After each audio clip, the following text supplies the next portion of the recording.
What's up, everybody? How's it going? Welcome, welcome.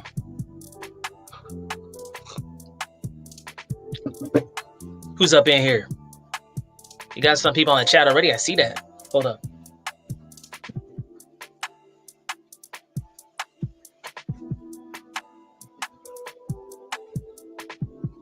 What's going on, everybody? How's my screen look? Hold up. Dang. Gotta move it.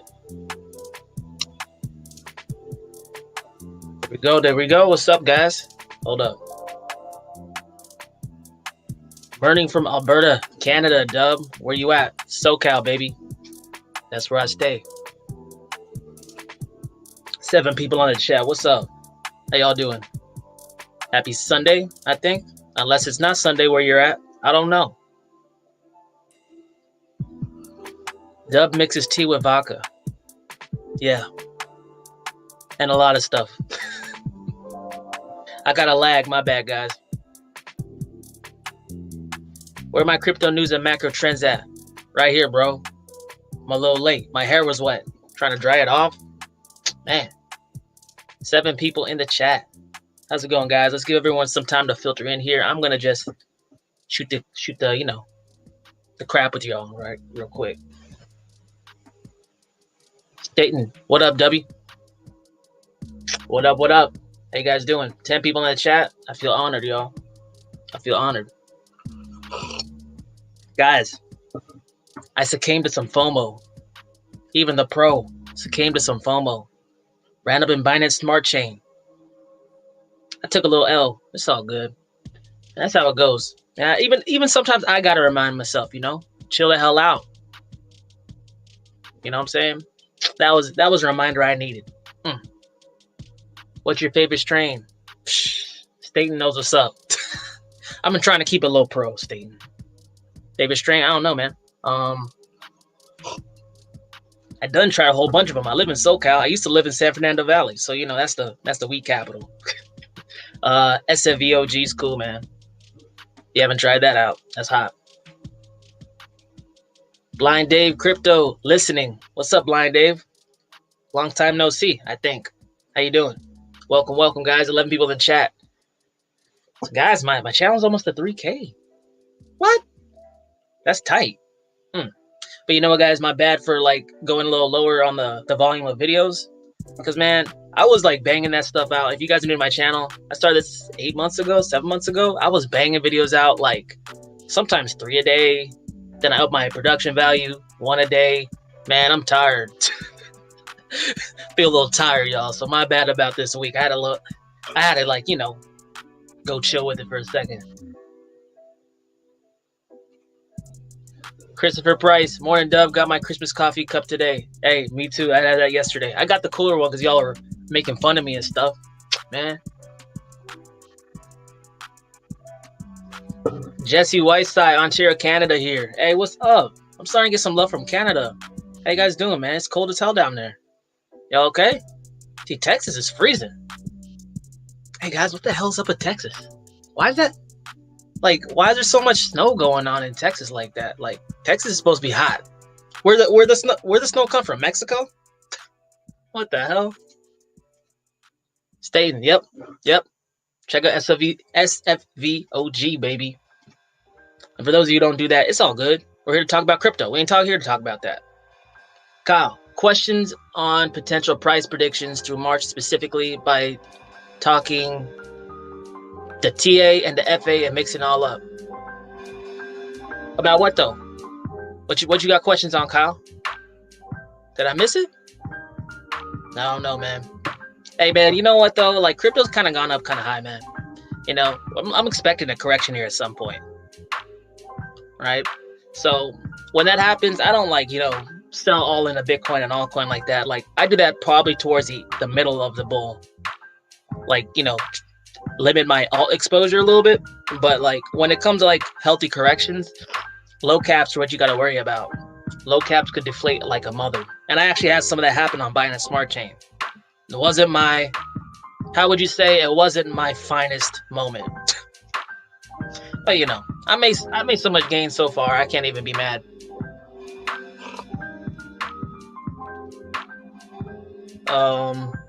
Jesse, you got to farm and run on BSC. Hey man, I was running on BSC. I lost some money on BSC. But you know, that's on me. I was trying to get all those early projects listed on PancakeSwap. But you know, hey, if it worked out, I would have been bragging about it. That's just how investing goes. You guys have to have somewhat of a detachment from your money, you know, when you invest in crypto. Now, don't put so much in where you feel uncomfortable and you're nervous. That's what I was feeling like. I was like, you know, man, screw this. I jumped in Bitcoin Cash. Not financial advice. Staten says, Gorilla Glue Jungle Boys. Hey, Gorilla Glue, that's what's up. Matt, Girl Scout Cookies is the best strain. This is turned into crypto, cannabis, and coffee. What the hell? How's everyone doing? 11 people on the chat. How you guys doing? Like two trolls watching charts. What chart you watching? What chart you watching? All right, guys. I think I said hello to everyone. Let's start off real quick. We're 6 minutes in. I'm a little late. You know how it is. All right. Real quick, guys. We're just going to go through some articles. If you're new to crypto and coffee, it's very collaborative. I stop all the time, look what you guys are writing. I try to get through all the comments, but sometimes I get too many comments. You know, that's how it goes. But I like to read some articles, check it out, give my take on it, and see what you guys got to say. And we move on. So we grow as more well-rounded people with more well-rounded points of view. So we're not just telling each other the same damn stuff. That's the problem in crypto, guys. People tell each other the same damn stuff. It's and they get mad at you when you don't agree. It's bro, I'm just trying to look out for you. I don't know. Maybe I'm from tough love. Maybe that's how it is. But all right. I've been rambling on long enough. Do you guys hear the music, though? Because that's really important. You got to hear the music. Let me know. Got to know. All right. Bitcoin to come to America's oldest bank, BNY Mellon. Dang. And I don't know what this is. Why are they showing air vents? Bank of New York Mellon Corp, the nation's oldest bank, is making the leap into markets for Bitcoin, a sign of broader acceptance for the once fringe digital asset. Yeah, everyone's capitulating now. Dang. What I tell them, y'all? Dang. The custody bank said Thursday it will hold, transfer, issue Bitcoin and other cryptocurrencies on behalf of its asset management clients. Custodians like BNY Mellon keep track of money manager assets, whether they are physical things like real estate or cash housed in an account, blah, blah, blah. I don't care. Read the full story. I ain't going to sign in. Wall Street Journal. What the hell, man? This is the internet. I ain't signing in to nothing. But hey, guys, you get the whole gist. BNY Mellon's a really old bank in New York. Really, really old. They're going to be accepting cryptocurrency. So what do people have to say about crypto being a fringe asset anymore? That makes it way less fringe, right? Right? What do people have to see? Do I gotta what do they gotta see? Does the President of the United States have to come out and say Bitcoin is acceptable now and isn't weird now? And then people are like, oh yeah, it's no, probably, man, probably. What do you guys gotta think about this? You know, my bad. I should have seen that. My bad, guys.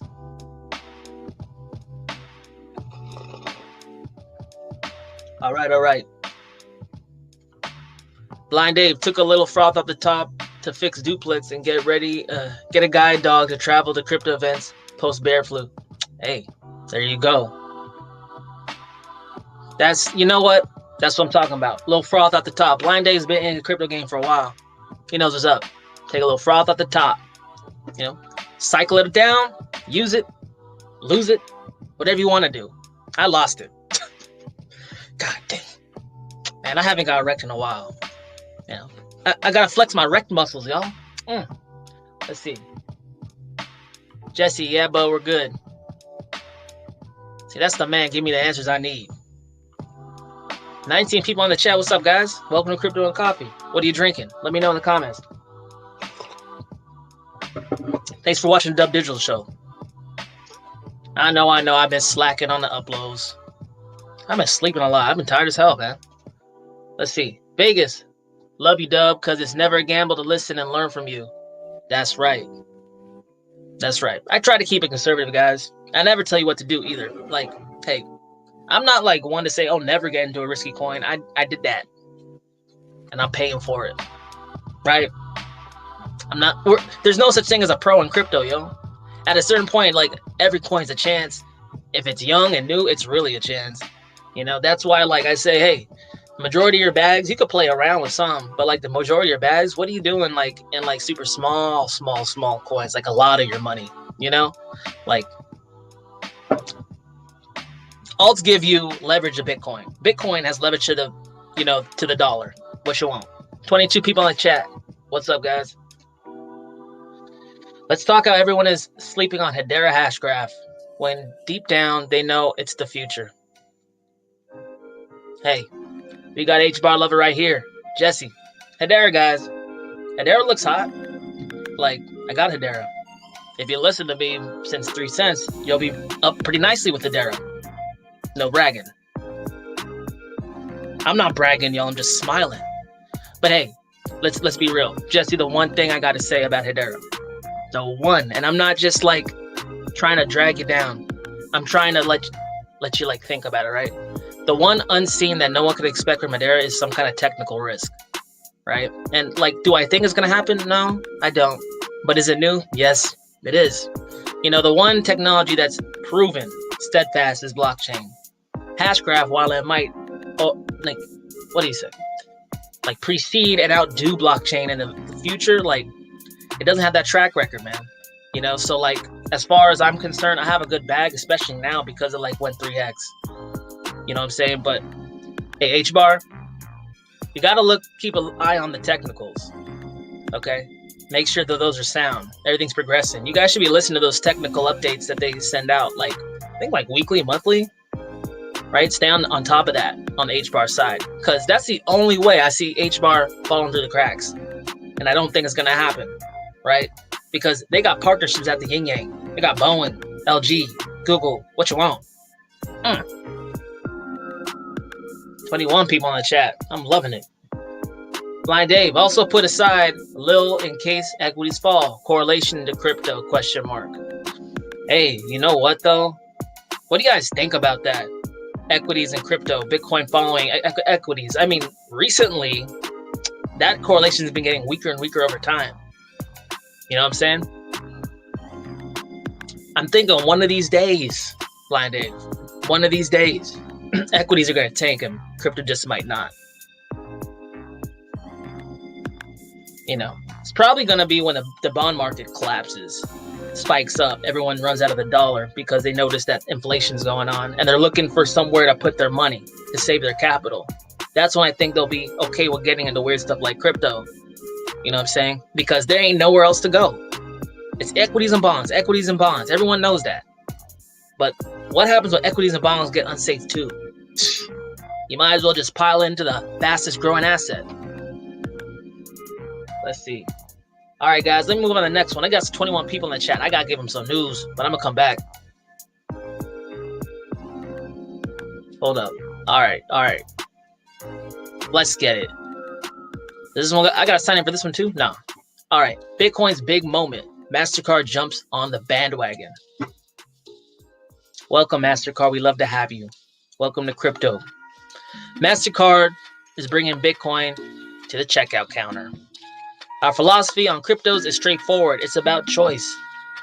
MasterCard isn't here to recommend you start using cryptocurrencies, but we are here to enable customers, merchants, and businesses to move digital value, traditional or crypto, however they want. Hey, that's all we can ask for, y'all. They don't gotta love it. They just gotta support it. Although MasterCard was short on details about how customers will be able to use Bitcoin, the company said it would work something like this. When someone wants to buy an item with cryptocurrency, MasterCard's crypto partners will convert the digital currency into traditional currency and transmit them over MasterCard's network. So basically, it's just like a point of sale, right? So like, it's just like what? Crypto.com card, swipe card. Before you spend, you got to convert into dollars, and then you can spend that, right? I mean, hey, it's cool. It's cool. It's not direct crypto to crypto payment, but I get it. I mean, like, guys, if you have a business and you're running a business, you can't have beholden crypto because that thing is like this. Like, what? You got bills to pay, you got employees to pay. Like, you know, I get it. I get it. All right. This change will allow more merchants to accept crypto, as well as cut out inefficiencies, letting both consumers and merchants avoid having to convert back and forth between crypto and traditionals to make purchases, whatever. Okay, we get it. Okay, that's all that is. Okay, MasterCard's going to be doing what Crypto.com's doing, what Swipe's doing. That's good though, right? We got PayPal in the mix. We got Square in the mix. We got Cash App in the mix. We got MasterCard in the mix. We're going to get Visa in the mix. Am I rapping? Should I rap, guys? Should I rap? Nah. I got to warm up. What's up, guys? What do you think about this? 19 people in the chat. Did anyone else forget they had a Gollum bag? Nice moon there. I didn't have a Gollum bag, to be honest. How are they doing, by the way? That's a name I haven't heard for a while. You know? Last cycle.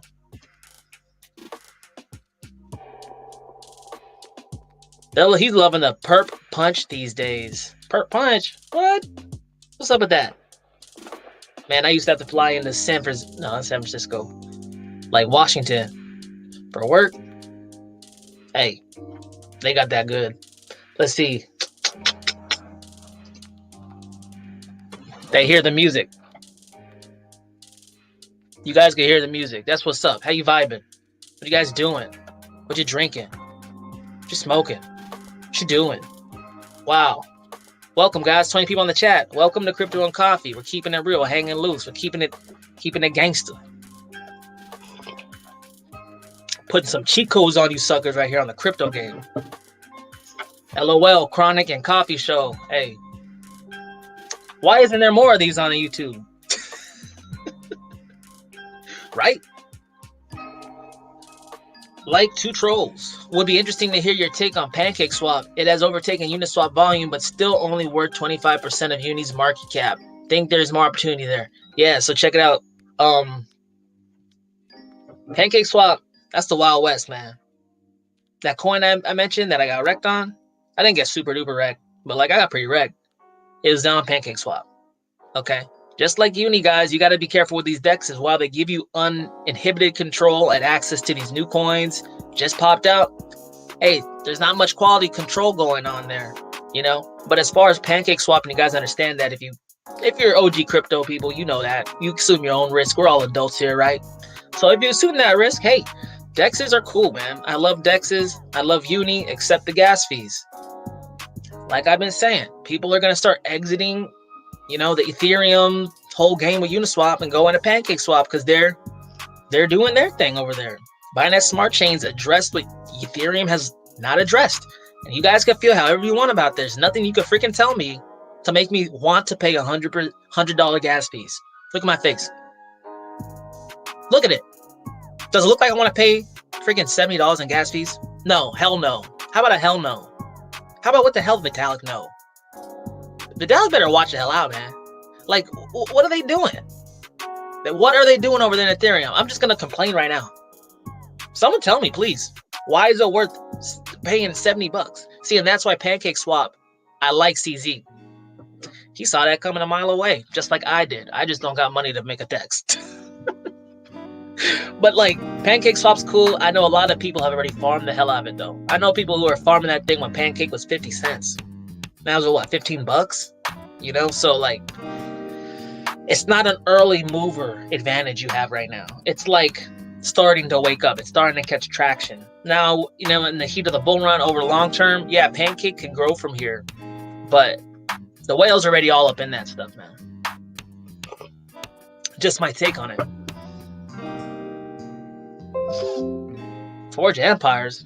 What? BLZ, hidden gem now. Alright, hold up. You guys like it? You guys like it when I do that coin market cap stuff? Let's take a look. Let me just see if it looks nice. BLZ.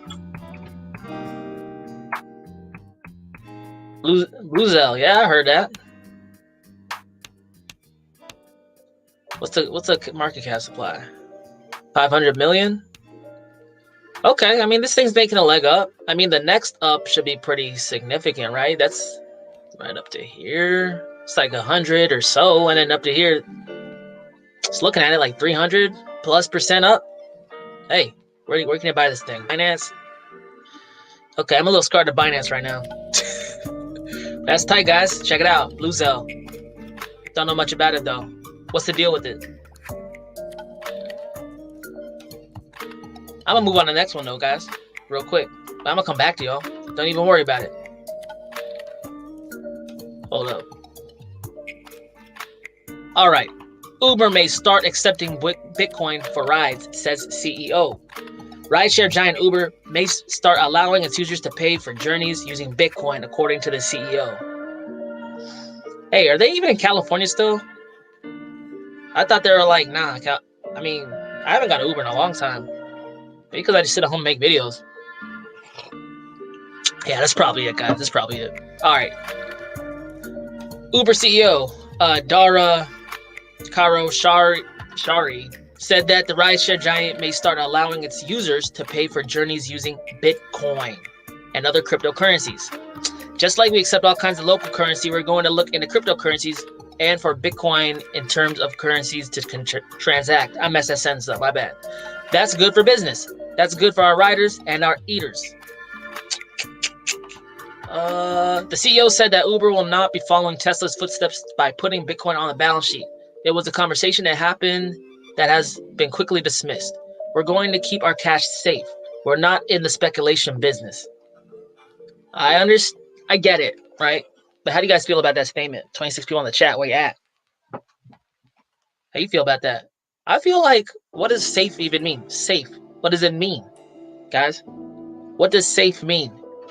Right? Because in terms of economics, right, like inflation is the hidden tax. Inflation's like per generation to generation. I was talking to my wife about this the other day. Like, I looked at the DXY. I'm gonna show you guys right now, actually, because I'm a nerd. Trading view. DXY. I'm a nerd, guys. Don't get mad at me. This is important. In order to understand crypto and what it's gonna do, you gotta understand the currency that it's based in, what it's measured against. You understand that, you have a more holistic view of what's going on. I was looking at my girl, and this is just a projection. I don't even know about that part. I was just trying some stuff out.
Yo, I'm back. You guys still there? I got 27 people, my bad. Hold up. My internet cut out, guys. That's the way it goes, though.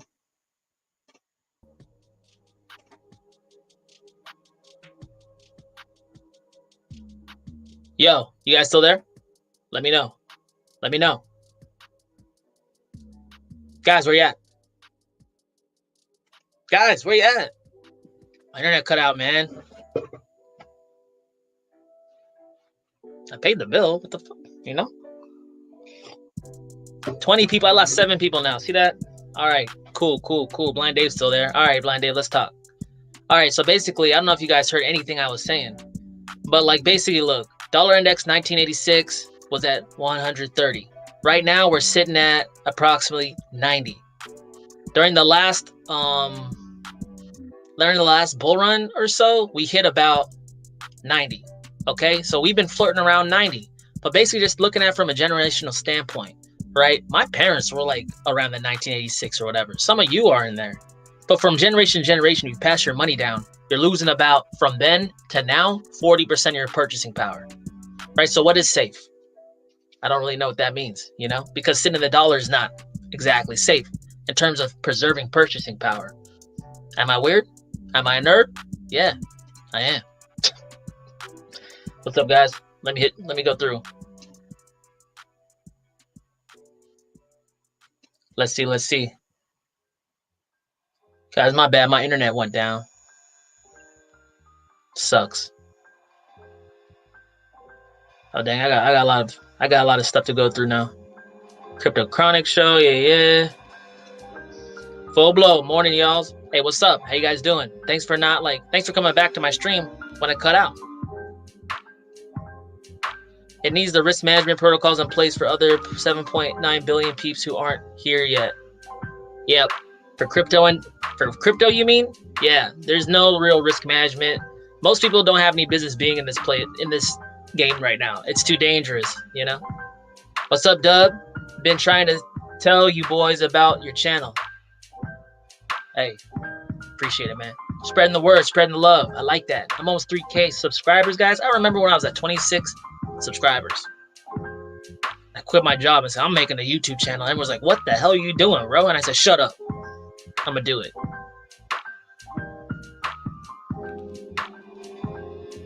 IDS, Hedera, too late to jump in at 14 cents. Now, what about that sucker Tezos? Can it reach double digits? Hey, I like Tezos, man. I'm staking it. I've made like a lot of Tezos by staking it over the last year. Like, see, that's the thing with staking coins, guys. Like, it kind of mitigates the losses or like lack of performance by just getting more quantity. And then as price rises, it's a multiplying effect because you've increased your quantity and your, I guess, the value of the asset.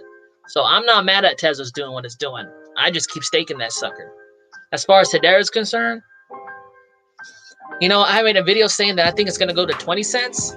But then you know how Hedera moves, right? It moves up really high and down really fast. So, like, I don't know.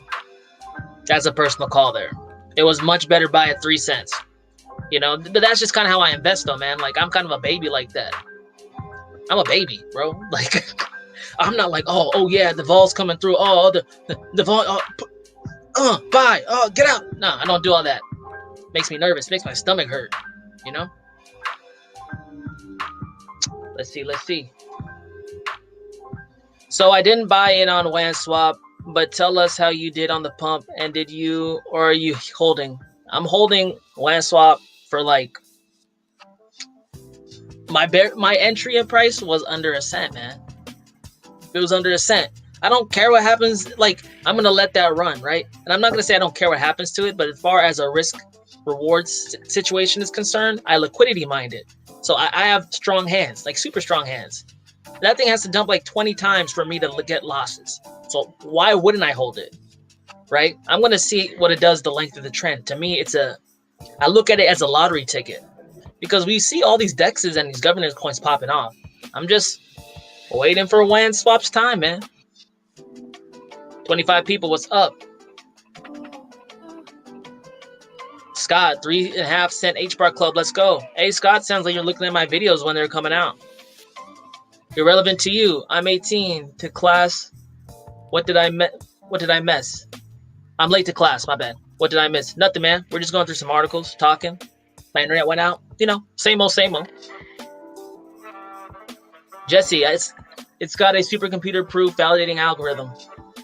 Yeah, I mean, that's cool, right? That's cool. But like, to me, Jesse, I always think there's risk to everything, right? I think there's risk to Bitcoin, right? There's always a risk. there could be a one day Bitcoin's algo gets whatever hacked, whatever, and then like that's a risk. I'm never gonna sit here and say anything's 100%. I'm not hating on it. I just have like a degree of skepticism on everything. I don't know. Know what I'm saying? I think it's safe and right thing to do to have a healthy degree of skepticism for everything. Jackson, Dub, how are you feeling about OXT today? Let's see. Well, hey man, I still got all my OXT. How's it doing? OCX? October? No, man. OXT. 63 cents? I think OXT is doing what it needs to do. See this, man? Look. That pump up, that was when Barstool Presidente, everyone in Robinhood jumped in this thing and went up. And I said, hey guys, you might want to not do that. And everyone's like, shut up, DubDigital, you idiot. We're going to get in it. They got in it. It dropped down. I picked up right here. Now it's up, right? So like I'm up based on when I entered about 100%. I'm feeling nice about that. We went up to like almost all-time highs. I'm feeling nice about that. We're right under it. And it looks like it's doing what it needs to do to get ready for its next move higher. So, hey, everything I said in my video, I stand by. It's playing out exactly how I thought it would. 25 people in the chat. Where you at? What's up? Mark Sunday. What's up, Dub? Hey, Mark. What's good, man? How you feeling? How you doing? What you drinking? What's Mark drinking? What do you guys think Mark's drinking? Moscow Mule? Natty Ice? I don't know, man. Mark, I don't know. Right? Like to troll. Exactly my thinking. My bad, man. My internet cut out in between me talking about your stuff. I forgot what we were talking about. See? Man. Internet's trying to play me. They said, don't let this dude talk. Can't do it. We can't let him talk. He's waking too many people up on the crypto game. Amazon is hiring developers for a digital currency project. I like these in briefs, man. Hold up. Gotta breathe. Okay. Amazon is hiring software engineers and developers for its digital and emerging payments DEP. Several of the jobs posts mention a new digital currency payment product to be launched in Mexico. Andy Jassy, who launched Amazon's managed blockchain service, will be taking over as CEO this year. Okay, that's cool. So guy who started the blockchain service in Amazon is now going to be CEO. It's probably going to be bullish on blockchain. After news came out this week, Tesla had purchased 1.5 billion in Bitcoin in January. Speculation ramped up as to which corporate player would be next to put BTC on its balance sheet. Whatever. Okay, as originally reported by CoinDesk, Amazon's digital and emerging payments DEP division is working on a new digital currency project to be launched in Mexico.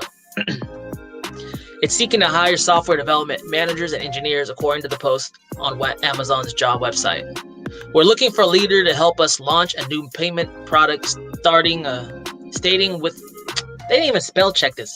Mexico as our initial launch country. One job posting reads, this project will enable customers to convert their cash into digital currency using which sick? What is going on with this? I don't even know. Maybe I can't read. Whatever, I'm done with it. Okay, Amazon gonna be getting into it. They're gonna be starting with a payment thing that's yet to be confirmed or like kind of disclosed to the public in Mexico. That's cool. The guy who started the blockchain division in Amazon is going to be CEO this year. That's cool. You know what I say, guys. It's all bullish on bullish on bullish. Jason Floyd, I just woke up. What are we talking about? We're talking about crypto, Jason. Welcome. Hey, man. Wipe that sleep at your eye. I see you. Come on now. How's SXP USDT looking? You can check it out, man. Real quick. Let's help him out. Let's help Noob out. It's looking pretty nice. What was it? $3.11? Yeah, man. I mean, look. This is what happens. You guys got through. If you held this thing, you got through the hard part. This was the hard part. You held this. I mean, hey. I'm not going to tell you what to do, but I wouldn't. I'm not going to tell you what to do. I'm not gonna tell you what to do, guys. That's for y'all to figure out. I don't need no slow suits on my hands, you know. But like, check it out. Look, once you get past this point, we're in price discovery again. XSP, once it did that before, shot up like that. So you know, you could put 2 and 2 together. I'm still holding my XSP. Derek, sup, Dub? Digi Derek in the house. How you doing? How you guys doing? Digibyte's been popping off, huh? You guys been holding Digibyte?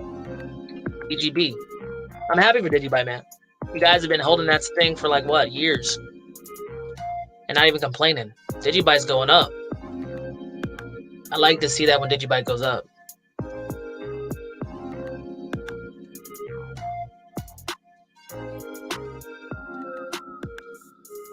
Irrelevant to you. I'm an Uber driver in Cali.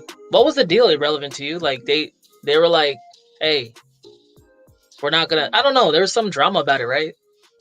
About that, like Uber not giving benefits or California making people want to give Uber drivers benefits, and like Uber's like, nah. I mean, you would know better than I do, though. I'm asking you. Check out this real estate project, Proppy. Hey, Proppy's old, man. Proppy's been around since last cycle. Back on the scene now. Let's see. 30 cents. Okay. Dang. This is an ugly chart. But hey, who knows? Well, what's the market cap on this? 100 million coins, 7 million and 70 million in circulation. It's cool. I know about Proppy. It's like doing real estate, like transactions on the blockchain.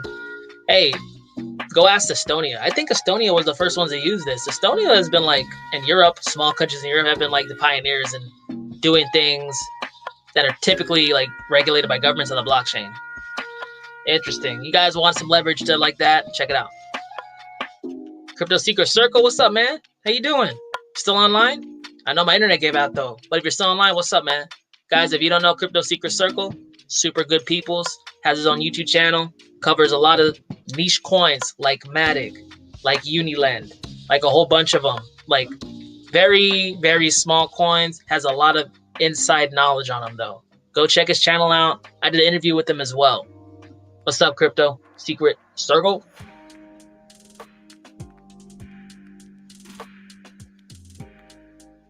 Bernie Lloyd, weak hands. On what? On my Binance coins? Yeah, I shouldn't have been them anyway. It's all good. All right, hold up. Let me do a thing first. Then we'll go back to Jesse. All right, Alpha Harmon V2 post-mortem. I don't even know I have this. What the hell is this? Nope. Next. All right, check this out. This is an interesting one. 28 people in the chat. What's up, guys? We're 40 minutes in. I like that. 270 service deposit addresses drive 55% of money laundering in cryptocurrency. So you know, like the whole thing against crypto that everyone in the powers that be say is, oh yeah, it's for like drug dealers and like prostitutes and like illicit stuff. You know, that's the reason. That's the big reason. But like someone did the numbers. Check it out. Money laundering is the key to cryptocurrency-based crime. The primary goal of cyber criminals who steal cryptocurrency or accept it as payment for illicit goods are to obfuscate the source of their funds and convert the cryptocurrency into cash so that it can be spent or kept in a bank.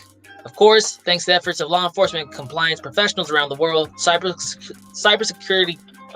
criminals can't simply send their ill-gotten cryptocurrencies to an exchange and cash out as normal users would. Okay. They show a breakdown. Destinations of all cryptocurrencies sent from illicit addresses monthly, January 17th to December 2020. Okay, so, you know, they probably don't explain the method of how they derive this data because that would be dumb and that would change like how criminals do their thing, right? But you'll see risky services. Okay, I don't know what that means. P2P exchanges, which is like a local Bitcoins and stuff. And guys, if you don't know about local Bitcoins, that used to be like the way you can like peer-to-peer spy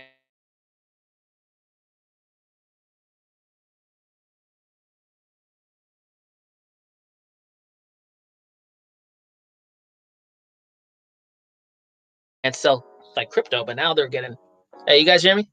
Man, when Bitcoin pops off, I'm gonna build fiber optic cables coming out of my house. Exchanges, unnamed services, whatever. Historically, mainstream exchanges have been primary destination for illicit cryptocurrency, and that didn't change in 2020. In fact, the share of all illicit cryptocurrency received by exchanges grew slightly in 2020. We also see a significant volume moving from illicit addresses to services we categorize as risky, including high-risk exchanges, gambling platforms, mixers, services headquarters in high-risk jurisdictions, whatever. The following countries receive highest volume of cryptocurrencies from illicit addresses: United States, Russia, China, South Africa, United Kingdom, Ukraine, South Korea, Vietnam. I mean, pretty much everywhere, right? Okay, are you gonna tell me what I want to know? This is long as hell.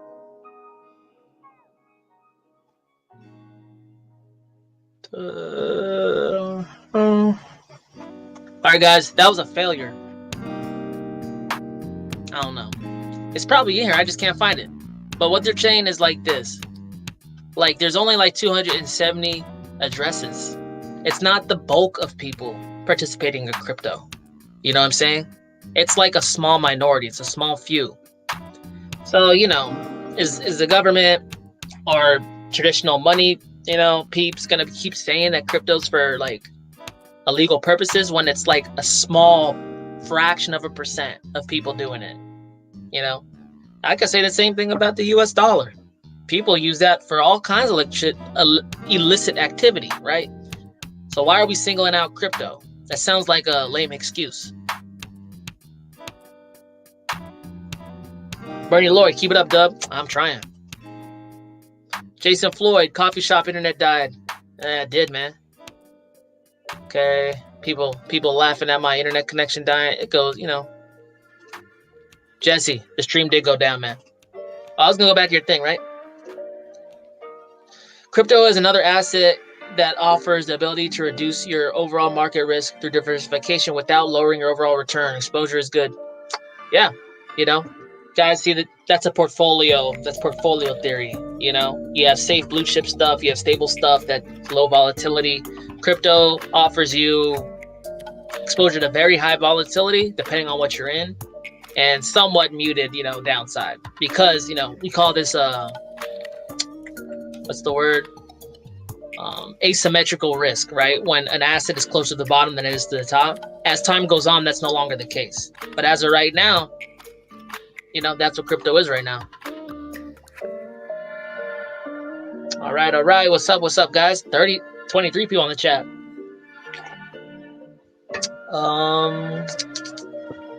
Grand Roofing Inc. Hey, Dub. What's up? How you all doing? What are you drinking? You only saw we love some DubDigital. It's nice to have some crypto fam. Hey, always, man. Always. We're good people here. I only accept good peoples as my followers, you know? Crypto Secret Circle. Tell them, bro. Always gotta tell them. Hey, can you guys hit the like button, though? Please? My internet already went down. I'm working through all kinds of challenges today. Hit the like button, y'all. Do you think PayPal, Pfizer, and MasterCard will join the Hedera Council? Yeah, I don't know why they wouldn't. Like, you know, especially Pfizer. Why wouldn't Pfizer join the Hedera Council, man? Like, they're already doing, like, what, temperature monitoring for them and all that, and tracking and authentication. Like, Pfizer is just, like, an announcement away. Now, I don't know that, though. That's speculation, but, hey. What was the other one? MasterCard? I'm not sure. I don't know about the ties of PayPal and MasterCard. I know there's some rumors floating around about them, but I haven't seen anything more concrete on it. Unless y'all have. J-Dog, yeah, Dub, go Digibyte. Hey, Digibyte's hot. Do you see that? What am I asking? What am I talking about? I'm asking the biggest Digibyte fan if he's seen Digibyte go up. Of course he's seen Digibyte go up. Jesse, totally agree, bud. Always have the skepticism while doing your due diligence ongoing. Always. Always have the skepticism, man.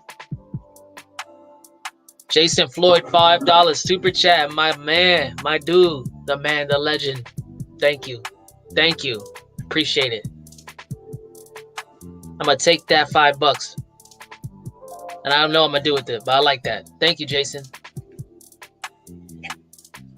Tom, why do you think HBAR still has such a low market cap considering everything is offer up? I don't know what that means. I don't know what that means, Jason. But I'm guessing you're like, why is it such a small market cap? Like when everything else is popping off? On ramps, man. On ramps, right? Like the herd has come in. Okay, people are coming in. They're getting the my godmother was to ask me about crypto. She ain't never want to know about crypto, man. That's indication to me that people who are new to crypto are coming in. They're coming to Coinbase, Gemini, whatever. They're not listed on none of them. That's why like these coins on Coinbase, they're all going up because it's more or less new money. So like when Hedera gets its custodial solution with BitGo together, that's good. When Hedera gets offered on these really easy to use apps that are one download away, like Coinbase, like a Gemini, like a PayPal, like a Cash App, that's when you're going to see it really start to take into its own. Because as far as partnerships are concerned, it's all there. Y'all know that, right? Hedera's got everything already lined up. And it's already talking. I'm going to see my last video on Hedera. Go watch it, man. I don't do this for fun. I do this for y'all. Gotta go watch it. Because I talk about Australia looking at Hedera Hashgraph to make a CBDC or central bank digital currency. So far, we've only heard really Stellar Lumens being the major one for like European central bank digital currencies. Now Hedera is in the mix. Come on, y'all. Come on, y'all. What do you think of Cody? I used to have it. You know, I used to have it about half a year ago. It made some gains for me, about 100, 200%. But, you know, I told myself this. I'm going to start off risky as hell because everything's on the bottom. As things rise up, I'm going to start, like, getting rid of some of my small caps in the mid or large caps because I got gains from it. You know, like, hey, what the heck? I don't have to expose myself to unnecessary risk all the time. But Cody, as a small cap, was very strong. Right? I just had too many small caps. But I like it. I think it's hot. It's out of Israel, right? I think so. Alright, let's do one more. Hey, you guys see Raven Coin? Y'all, Raven Coin. I had Raven Coin. I just like picked it up because I looked at the chart like half a year. I was like, you know, this thing probably will pop off like a Doge. It did. Let's check it out. Just want to see it real quick, guys. You're gonna want to see this candle. You're gonna want to see this candle. It's like, gets me so freaking hyped. 26 people on the chat. Where you at? Look at that sucker. You know, I got wrecked, but it's all good. I got that too. That's how the game goes. 28 people on the chat. What's up? It pulled a Doge, guys. Ravencoin pulled a Doge, right? Everyone thought Ravencoin was dead. I did. I just had it in my wallet. Where's my thing at? Ravencoin gains 865% as interest in tokenized securities grow. A recent controversy over traditional brokerages restricting stock purchases cast a positive light on tokenized securities and boosted interest in projects like Ravencoin. What are they talking about? Oh yeah, GameStop. Ravencoin's price has rocketed higher in February as a fresh wave of buying volume lifted the token's price by more than 800% in the past 20 days. Look at that. We just looked at that. A scroll through the project's Twitter feed shows an increase in activity from the account beginning on January 27, when the project's tweeted stock markets are transforming. Ravencoin is here for those who want to build services or issue assets.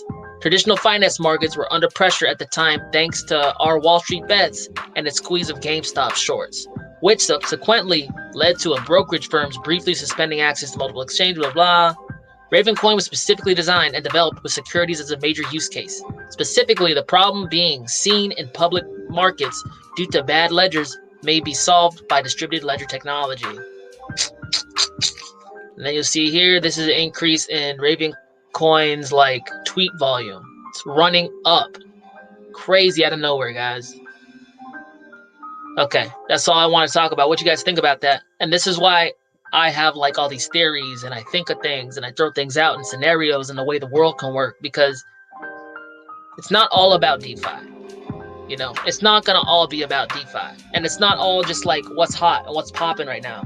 Like things take turns. The focus and the silo of attention switches from different areas of the crypto market.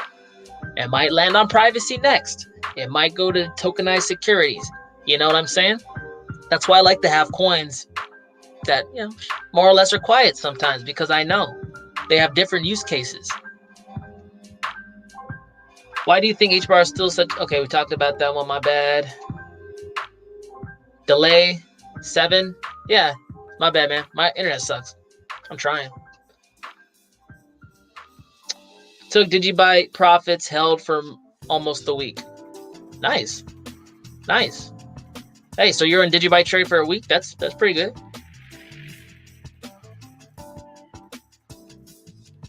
I don't know what this is. I don't know why you keep saying it, man. You gotta stop doing that. Let me spam my chat. Love DGB. Hey, DGB's doing hot. Blind Dave's in a 7-figure club for DigiByte. Hey, Blind Dave, doing it big. Irrelevant to you, to the moon.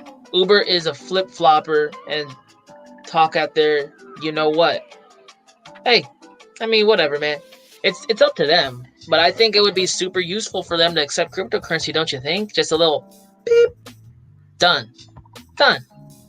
Over. Finito. Instant. Right into the Uber whatever wallet. You know, and that way there's no cash. People don't even have to have cash. Not like they do already. What am I talking about? I don't know what I'm talking about, guys. But like, look, like, think about it.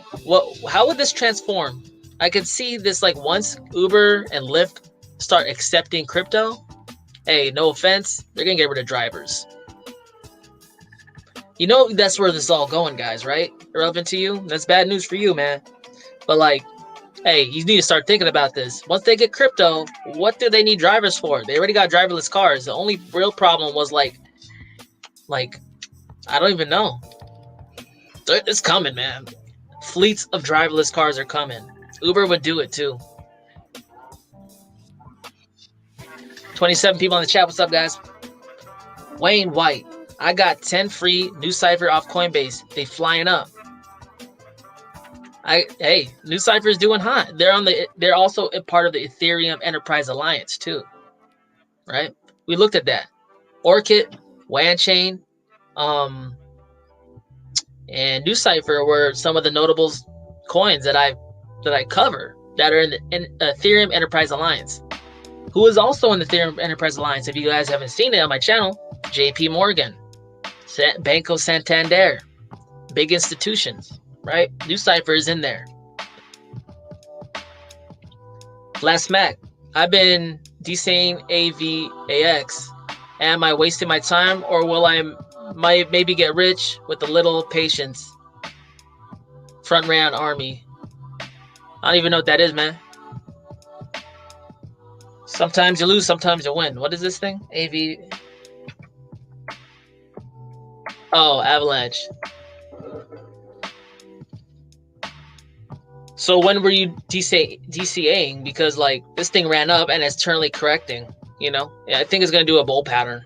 You know, so it depends when you're DCAing. But like if it was on this down leg, I think that's not a bad move.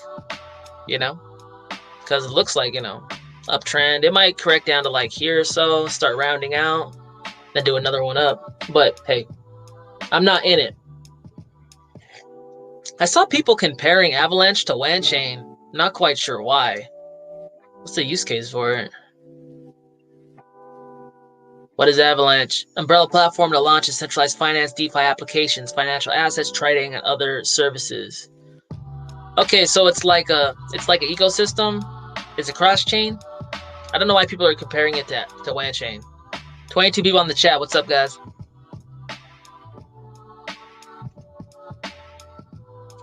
Tashuma, what's up? How you doing? What's upper? Nothing much. You know, same old, drinking coffee.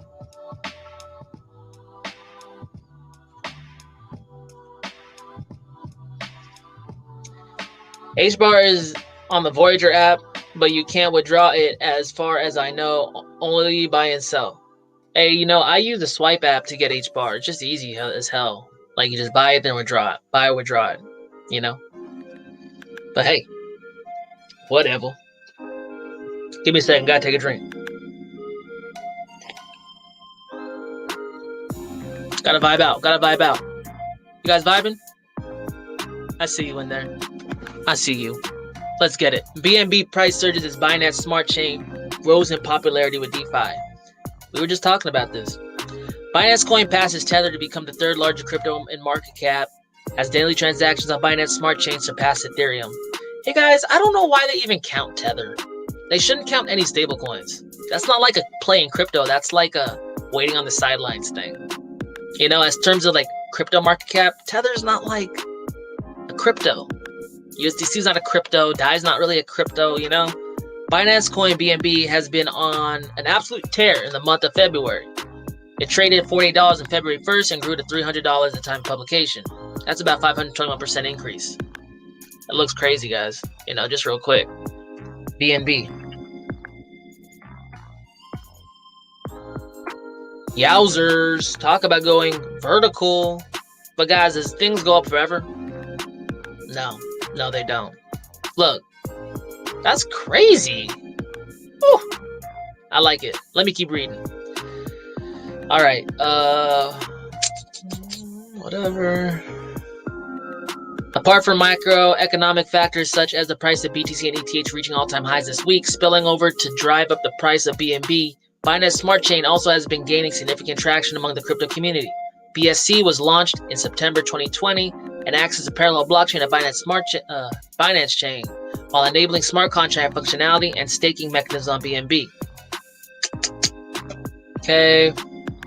BSC offers a high-performance and low-fee blockchain network that's compatible with Ethereum and the virtual machine. Developers can worry less about transaction fees and focus more on innovating while using all the existing developer tools they are familiar with in Ethereum ecosystem. Okay, and they talked about PancakeSwap right here, guys. PancakeSwap traded over 400 million in daily volume and briefly became the world's second largest DEX. Its BSC unique proposition for a lottery service and non-fungible token art platform have furthered PancakeSwap's use case. Okay, so guys, PancakeSwap. It's like people are just going there because Uniswap is dropping the ball. Uniswap's dropping the ball because they're dropping the ball, right? So like, hey, I'm happy for Binance. You guys are holding Binance before the move. Awesome. You know, if you flooded into Binance because of the move, how sustainable does that look to you? That's why, guys, I exited, man. I took an L. It's all good. When to ape another day. You know what I'm saying? Or live to ape another day. You guys know what ape is? Aping? Throwing your money at things when they're going up? I aped. It's all good. But hey, look, guys. Binance, like I said, is here because Ethereum's dropping the ball. You got anyone from the cult of ETH here? Anyone? No? I think everyone can agree. The gas prices are crazy. It's making it almost not useful at all. Any gains I get from a move is getting taken away in gas fees. I'm in the negative when I start the trade. How does that make sense? All right. What do you guys think? 23 people in the chat. Jesse, the CBDC stablecoin trial is already underway in Australia and FTPOS and Hashgraph. Yeah, they were doing that, right? And I had some people commenting, FPOS, or I think that's the way you say it. It's old technology. It's like, yeah, that's why they're talking to HBAR. You know, upgrading their tech. Honest question. For us newer to crypto, can we hold our coins 5 years or do you have to sell before the bull run? I mean, hey man, I held too, like some of my coins, but they went down. So it's all about what you want to do. You know, I'm telling you, I'm taking some significant profits at the end of the bull run because typically it goes in phases, right? We have extreme inflation, extreme deflation, right? Like people new to crypto, they're not used to exponential gains. They're used to linear gains, which is like going straight up like the stock market. But crypto is like this. It's like, it's different. It moves different. It's inherently different, right? They have extreme periods of undervaluation and extreme periods of overvaluation. The only time that it would make linear gains is once adoption is like secured, and I guess the old financial system is dead, right? Because the only reason the price of Bitcoin goes up and down so much is because dollars are flowing in, dollars are flowing out. One day, when dollars get so messed up, and you know what I'm saying? Like when everything gets so nasty, the dollars will no longer flow out. They'll just stay in, right? There's opportunity now because it goes undervalued, overvalued, undervalued, overvalued. So I'm not going to tell you what to do, but I'm taking profits at the end of the bull run, probably end of this year, early next year, probably end of this year.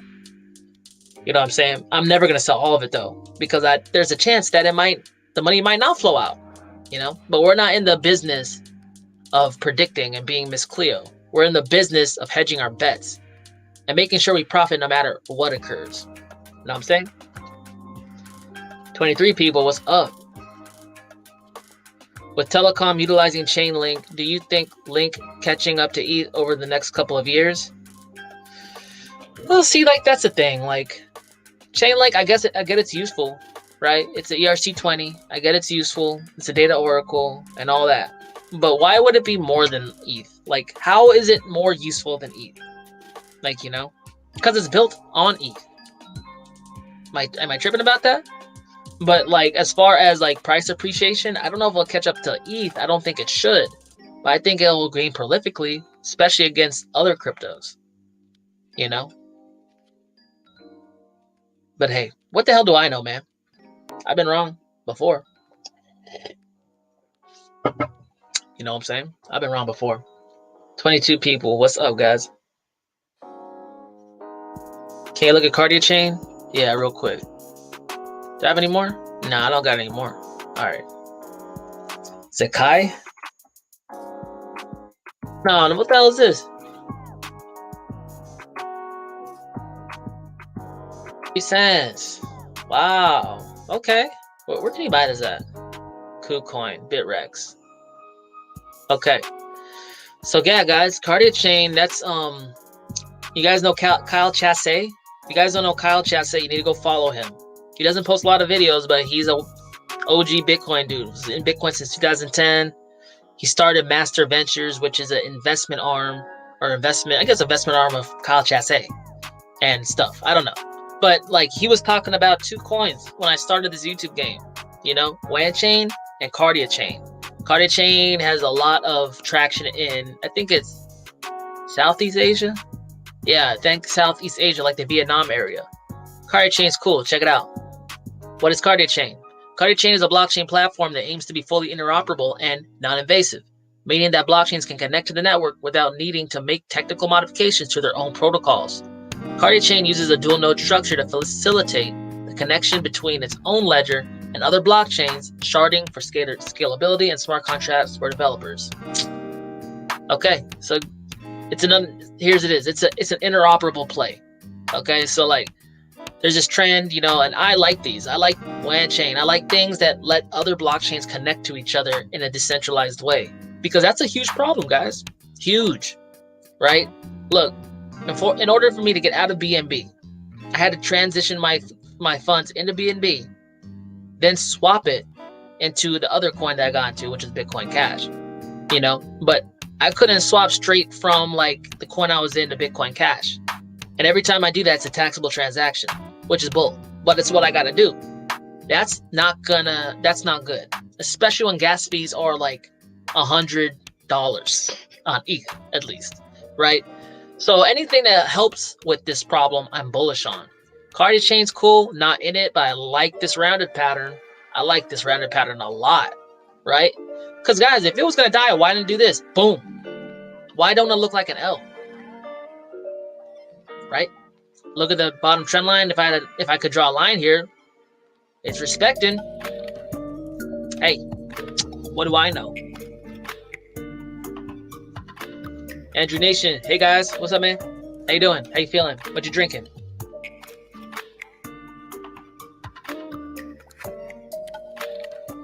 Irrelevant to you. As an Uber driver, I see ahead of the curve. That's why I'm here. There you go. You know what's up, bro. You know you know they're gonna do driverless Ubers.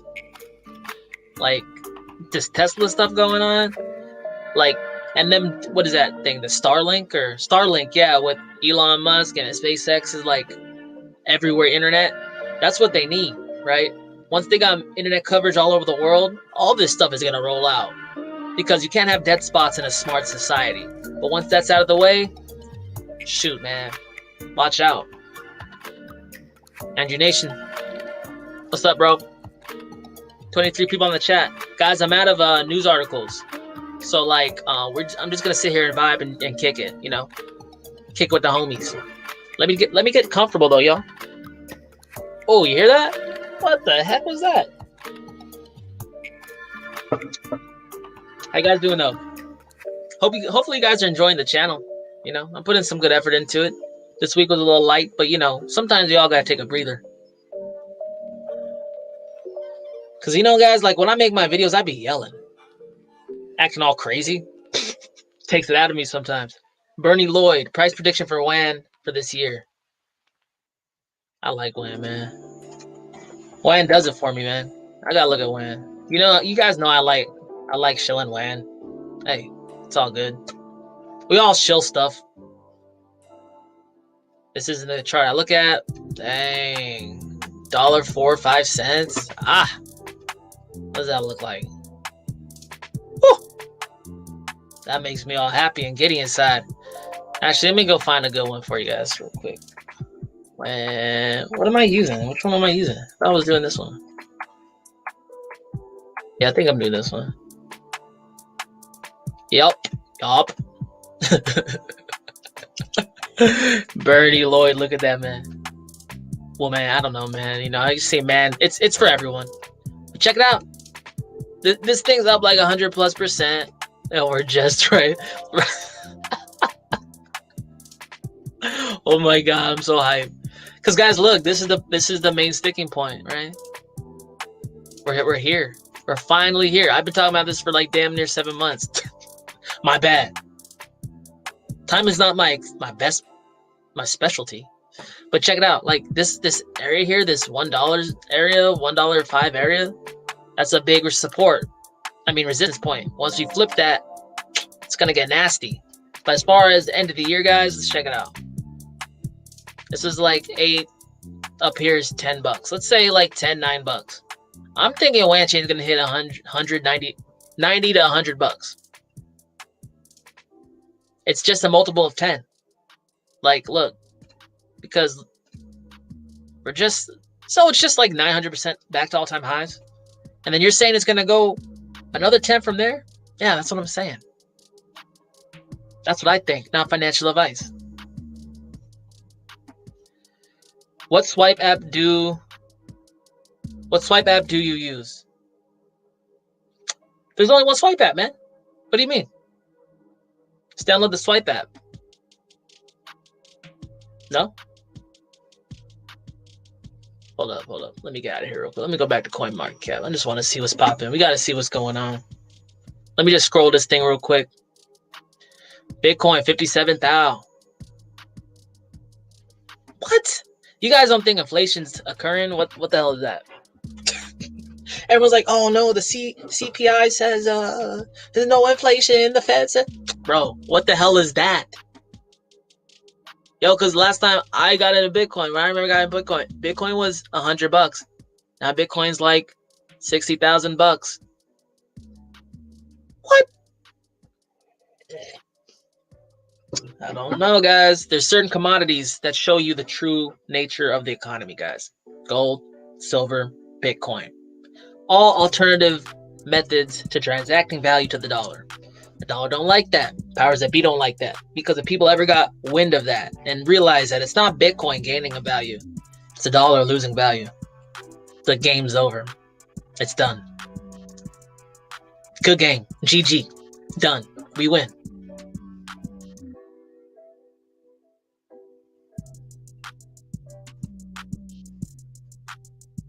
Miss Cleo, forgot about her. Give me a call. Get your bumbleclot reading. Hey, I could do that though. I'm also Trinidad. I'm not Jamaican, but it's pretty close. Everyone in the Caribbean, they kind of like group together. There's not that many of them, man. We gotta. Let's see. 27 people in the chat. I just gained somebody. What's up, new person? How you doing? Welcome. Crypto and Current Coffee. Yeah, this stream's personal like that. I'm looking at you. Stop looking at you? Fine. Can we talk about XTZ? Yeah, why not? I like talking. I talk all the time. When people say I talk too much, I tell them shut the hell up. Let's see, 28 people in the chat. Oh, they like that. They like that. Okay, so guys, any of you guys use TradingView? I've been trying to like modify this chart to make like saves, like different like modifications to it and like save it, and it's not doing that. So if I'm doing something dumb, let me know. Look, check it out, man. Like XTZ looking hot. Why is XTZ looking hot? It's just a slow climb up. But look, that's a resistance support flip, man. It doesn't look on the weekly. It doesn't look on it. Yup, it's climbing right on that what was once resistance. All the way back in August 2020. We're now above. And it's done a couple of touches. Like there's some wick action down here, but I'm not expecting it to come down. Why do I say that? Because the majority of Tezos is staked. That's why you see this slow grind up. Slow grind up. Slow grind up when he draw a bottom trend line on it. Look at that. Don't that look nice to you? Looks nice and up. At some point though, even Tezos will start going vertical. You know, but like these staking coins with people who really value the asset and they stake it and they see value in it. Hey, it's almost like building an artificial floor underneath. That's why these staking coins, if it's like worth anything or worth its weight in salt, it's gonna look like this. You're gonna have periods of overperformance and dips. As long as it keeps hitting this bottom trend line, trend is up. We know that money's flowing into crypto. Crypto's in a bull cycle. Hey, I think you're doing okay. But then again, I bought most of my Tezos right here. I bought it right here though. So like, you know, just to be transparent with you guys, I give advice and I say, well, I don't give advice, my bad. But like, I tell you what I did. And I have like certain feelings about what I'm doing because I got in earlier. I know it's different if you're buying up here, you know, that's why I don't like say buy tops. Okay. But you know, sometimes we all go, we get lost, we get sidetracked, we lose our way. That's okay, man. You know, if you hold it, if you bought down, it dumped down, as long as the project is like not super new, they don't rug pull you, and it's like a big coin like this, I think you're gonna do okay. And the lack of price action, I don't know, man. What do you mean the lack of price action? I got, since when I bought it, it's gone up for me like 116%. It's all about where you buy. This thing went up quite a few times. When did you get in? Oh, you bought since the ICO? If you bought at the ICO, you should be doing better than I am. No? You got in like something cents, right? Or whatever. Was it like $2? What was the price of ICO? Because I know someone out here too. They have they're staking, they're baking a node for Tezos. And he got in low as hell too. So when did you get in? Losing against BTC? Hey, you know, I got BTC too. What are 3 low cap coins you think could make huge gains this bull run? Well,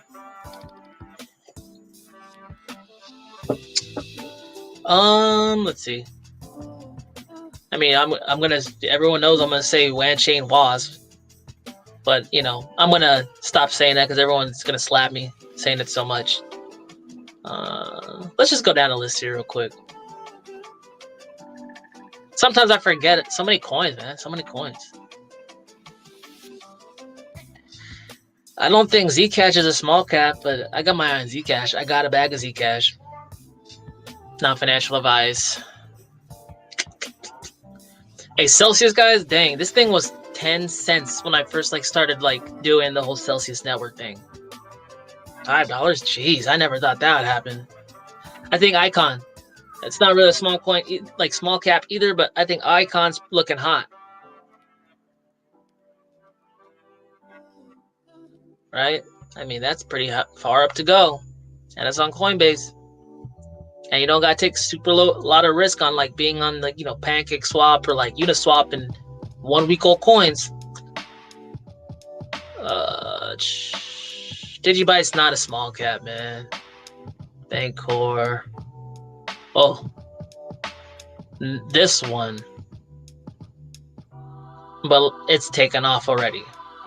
I got on this shit like $8, but like Horizon, lowest cap coin offered by Grayscale.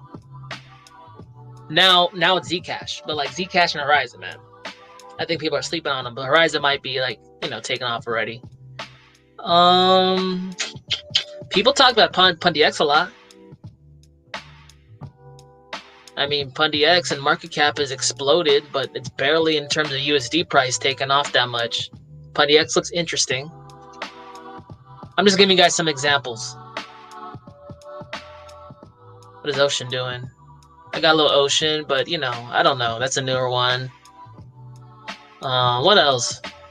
I don't know. I'm giving you a whole bunch of them because it's hard to like pick, man. I cover a lot of them, but NuCypher is kind of cool. I like NuCypher, especially because it's part of the Ethereum Alliance.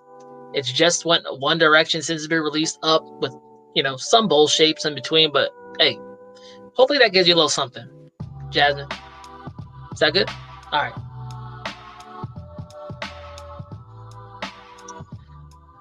Haha, love it, my dude. Keep it up. I'm trying. You know how it is. Trying to do the thing. El Smiles, good morning. What's up? How you doing? Welcome. You guys drinking, by the way?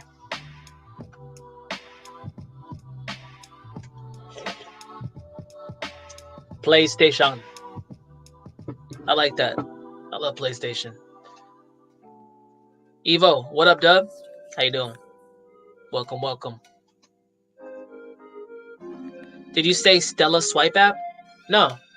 Swipe app. Just in like the Google Play Store or like the Apple App Store, just Swipe app. Just Swipe app. Stella. What was I saying about the Stellar Lumens? Was about the CBDC and like central bank digital currency stuff.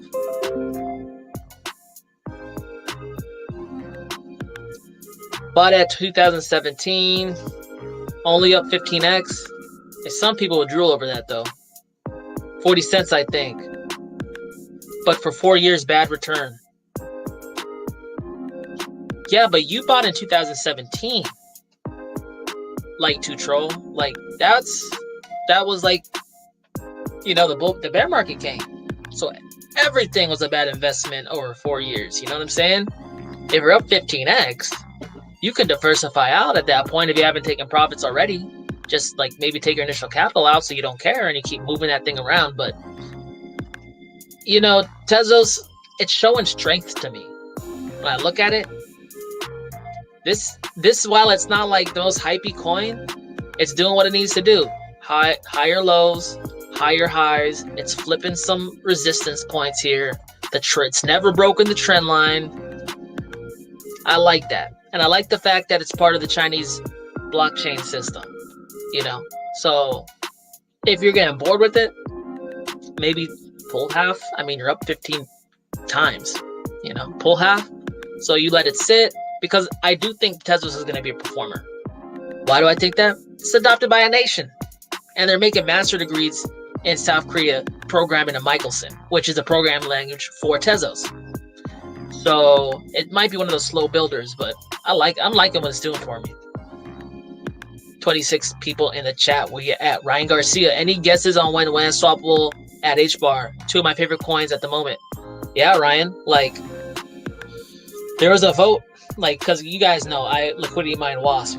So, like, we were able to vote on proposals, write proposals and stuff. And there was a vote in there for adding HBAR, and it looked like it got voted in. So as far as when it's going to occur, I'm not sure. I know that the WANSwap team is focusing on adding XRP and DOT first. But there's a few other ones that are getting added, like Pax Gold, HBAR, Monero, Icon, right? Those have all already been voted in by the WANSwap community. So HBAR's coming. And I know HBAR is coming because, like, bro, there's not very good storage solutions, hardware, wallet-wise, for HBAR. With when HBAR, then it comes out, you can like upload your HBAR into the WANSwap ecosystem. It's pretty much a claim on HBAR because it's held by the Storman node in a decentralized manner. And then you could store that WAN HBAR in your ledger. And when you want to convert it back in HBAR, you could pop it back into a HBAR wallet. But I don't know the time frame, man. But I know it just got recently voted in this week. Proppy. People be liking Proppy. Okay. Hey, what you know? 27 people. XTZ ICO was 20.25 Bitcoin equals 1,000 XTZ.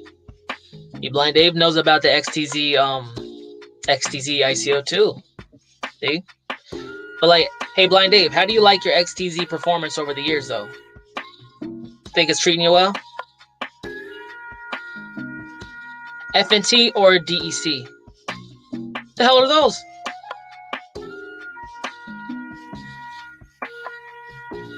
Falcon Project? Uniswap. Well, this thing took off already. What's the other one?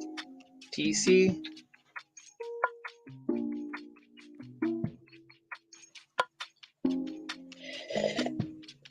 I would just say DEC just from a technical standpoint because it's starting to round out and rebase, you know? The other one looks like it's in the process of just starting to correct. I mean, if you're going to jump into something, but I don't know anything about these coins, man. What is this? Publicly accessible open source blockchain protocol that targets the consumer crypto loan market. Securing user data. Okay, so it's DeFi. Just a technical standpoint, I like this because it's not at all-time highs yet in terms of BTC value, and it's starting to round out. Jasmine Joseph, thanks. Anytime, anytime. I'm here for the people, man. You know? I'm here for the peeps. The only Sal, will coins like Telcoin or Reef do anything this bull run? I heard Reef increased their supply recently. But I know Reef has been like hot on people's like list. What's the supply of this thing? 20 billion. That's a lot of coins. Okay, Reef is like doing this thing. You'll see that a lot of like new coins. It just got released when? December. I mean, will it do anything this bull run? I'm not sure. I mean, I know there's a lot of hype around it, right? So that's one of the things too. You got to measure and temper your expectations against other people's expectations. Like people saying, "Oh, Reef is it. This is it." Like while it might do some hot things, like it's new though. Like, you know, like it hasn't established a community. It hasn't established any loyalty. It doesn't have any track record. Whenever you have something new, people could pull that rug from under you. Not saying people are gonna rug pull you on Reef, but that's a risk you take getting on a new coin. I just got burnt getting in a new coin. That's the risk I take. You know, I'm a grown ass man. I know what I'm doing. Like to troll. Good point. Yeah, man, you don't always got to be in 100% or out 100%. In fact, I hate doing that, right? Because I'll tell you what, guys, I sold off some Doge and then Doge surged 2,000%. What did I learn from that? Oh, shoot. Hold up. Let me fix my ring light. My ring light's like drooping on me. Okay, whatever. But like what I learned from that, man, I learned that like you should always have some skin in the game. All you need to do is reduce your risk to the asset. But once you do that, why be out of the asset? Because no one saw that from Doge coming. Like, I know it's an oscillator and it goes up periodically like that, but it's kind of random. What happens if you get out of Tezos and it takes a moonshot? You know, Tezos is a solid coin. Tezos is on Coinbase. A lot of people respect Tezos highly. You know. Cheers for the insight. No problem, man. Just trying to help. Hey, you, thoughts on Wax?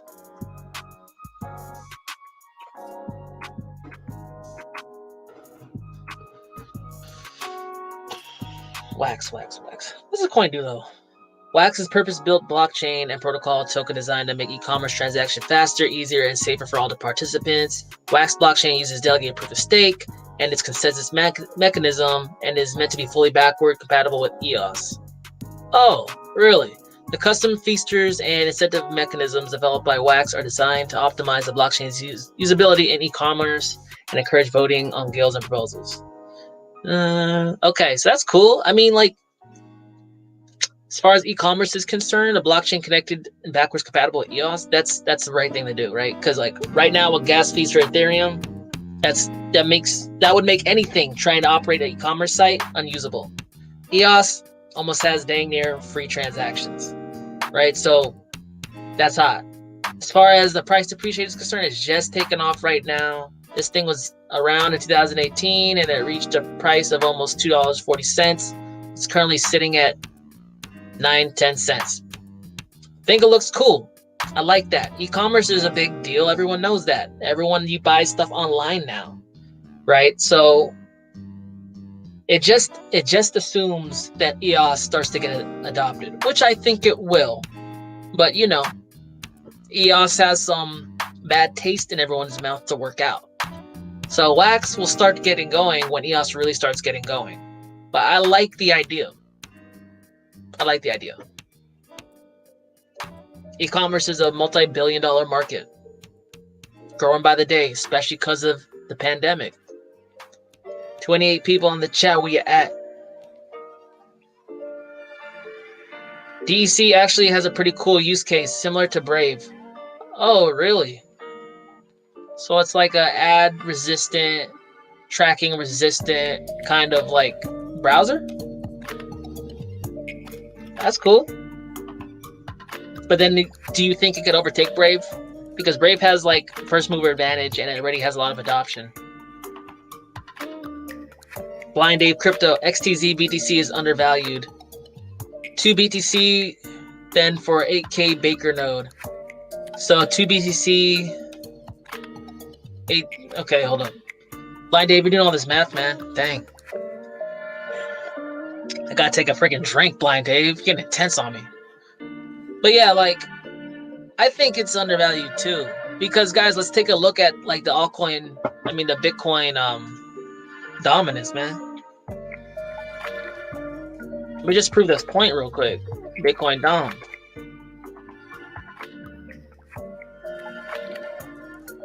Because guys, when you think of alts value to Bitcoin, what are you looking at? Are you just your feeling? Are you looking at the Bitcoin price going up? Are you looking at charts? Because charts tell you the real deal, okay?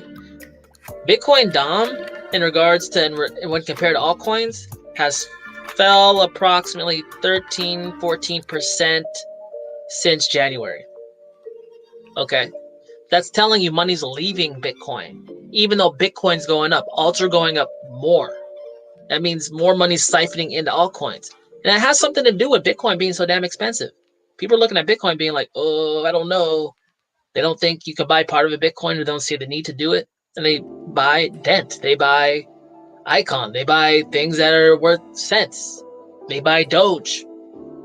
Right? That's how people think. They don't understand 0.0001 Bitcoin. So we're starting to see, like, you know, we're seeing a little green candle appear in the dominance here. Right? Okay, Bitcoin's going up. But notice that wick stopped right at this triangle right here. It's showing me that, like, I'm not seeing this thing coming back into the triangle. If it doesn't climb back in the triangle, do one of these and break up, I think the overall trend is down, you know? Not financial advice, but check it out. I'm expecting something like that to happen. That means money is going to flow into altcoins way more than Bitcoin, you know? So I tend to agree with Blind Dave here. The overall macro trend, while there might be some, you know, some days where Bitcoin's doing its thing and whatever, like, don't get it twisted. Notice where the money's flowing, you know? Upgrade. I was looking at Wax, but not sure how to buy it. Well, it said, well, wait, where was it? It says Uniswap. Oh, no. No Uniswap? Upbit, Huobi Global, Bitrex. If you're in the United States, probably BitThumb or Bitrex. Yeah, Bitrex doesn't have that much volume on it. I would use Bitrex. Upgrade. EOS has no one promoting it, but it seems good. Hey, I'm promoting it. Am I no one? Upgrade? No, I get it. I get it. I'm not huge, man. I'm trying, though. I'm trying. I'm just a dude, man. In the closet. Hey, but not like that, man. I'm in the closet right now. But yeah. So EOS. Let's take a look at EOS real quick. I like looking at EOS. It's good for me to look at EOS. Hey, 6 people in chat. Which one I put it on? I don't know. Let's just look at this.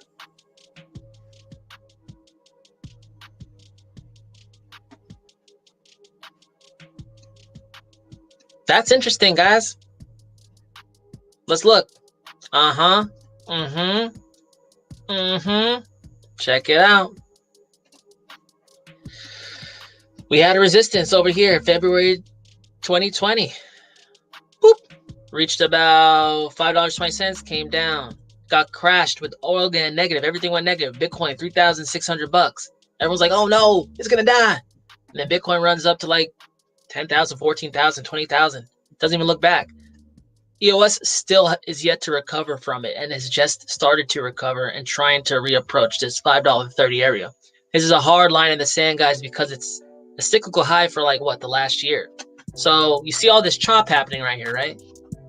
This up, down, up, down, up, down. That's people like being like, oh, we're gonna take another dump because this is resistance. And then people buying it up. There's a misconception in between the minds of the investors, the bulls and the bears, right? They're fighting with each other in terms of the valuation of the asset. You can see that graphically right here. And it's interesting that it's happening right around this point. You guys see how I say charts have memory? But what happens when pressure builds? And let's draw one more line here. I'm gonna stand by my EOS call. Not financial advice. I'm gonna stand by it because no one else is calling it. I like that. I'm a weirdo like that. Look, you might have another 2 weeks before it does something. I like that. It could break down, it could break up, but like this is a ascending triangle. We've been under this point for so long. Let's look at the volume.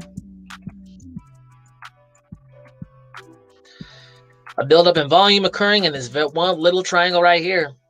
This is a bull trend. Money's flowing to altcoins.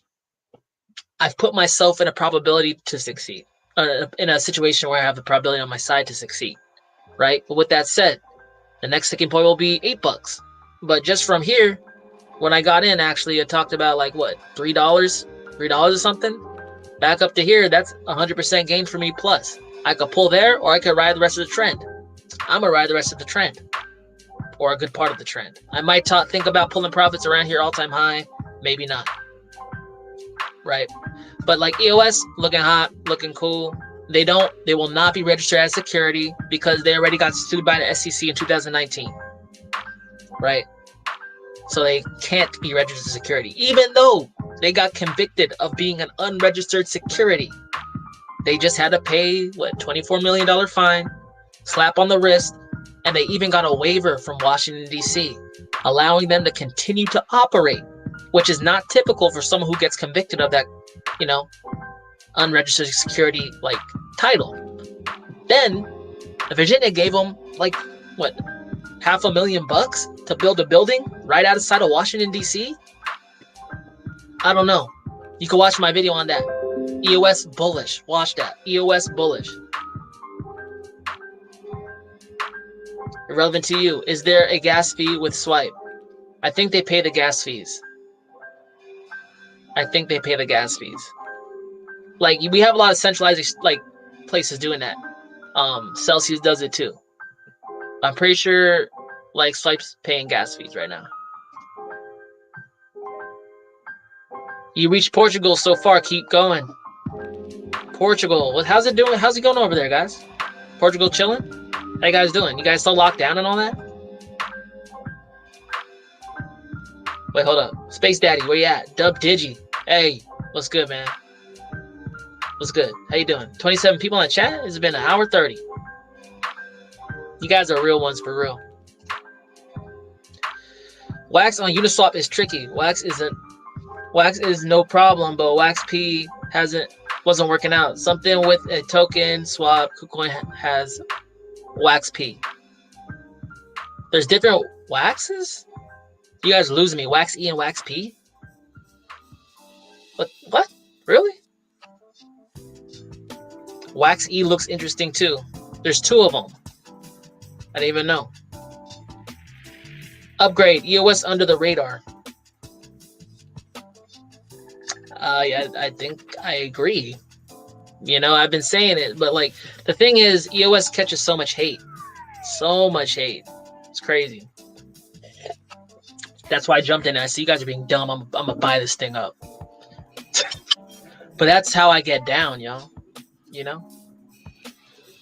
Wayne White, it's a cool show. Thank you. Talk about this live stream. I appreciate that. Yes, it's still in lockdown probably until April. Womp. No bueno. I just want to go outside and play, you know?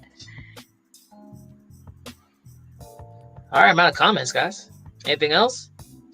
Anything else, guys?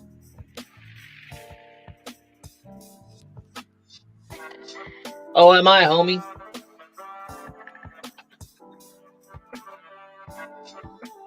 Oh, yeah. So Ikami, guys. Ikami, is it listed yet on... No, it's just on Bit4X, guys. So someone brought this up in my Crypto and Vodka last time. Ikami. Just check it out. I'm going to see it in the trading view.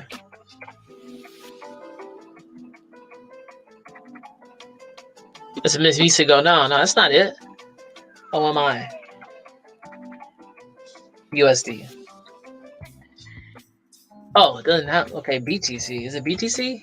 Okay, I can't do it. My bad. Let's go back here. So, guys, pretty new coin, I think. No, Ikami is like... So, they have a partnership, I think, in the works with the guy who pretty much, like, started the Pokemon franchise. He's, like, a really, really renowned, like, franchising mastermind. And Ikami has to do with NFT creation, right? I think they have something that works with the NFL and a few other things. Maybe I'm tripping on that.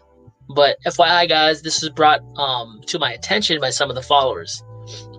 That's why I like to have this channel, man. You guys bring things to my attention. I can share it with y'all. 24 people in chat. Only you guys know. Bit4X is the only exchange trading against USDT. So, FYI, guys. If you're interested in looking to get in some small caps. That's an interesting one. Before Wax P, there was just Wax. Uniswap is not up to date on it. Oh, okay. So, but hold up. There's 2 coins? Like, what's the point? Like, I'm trying to understand. I don't know. Jacob G. Thanks for your entertainment. Anytime, bro. Anytime. I love it. OXT just pulled 70 cents. Let's but verify, y'all. Let's see. It did. 70 cents. It was winding up.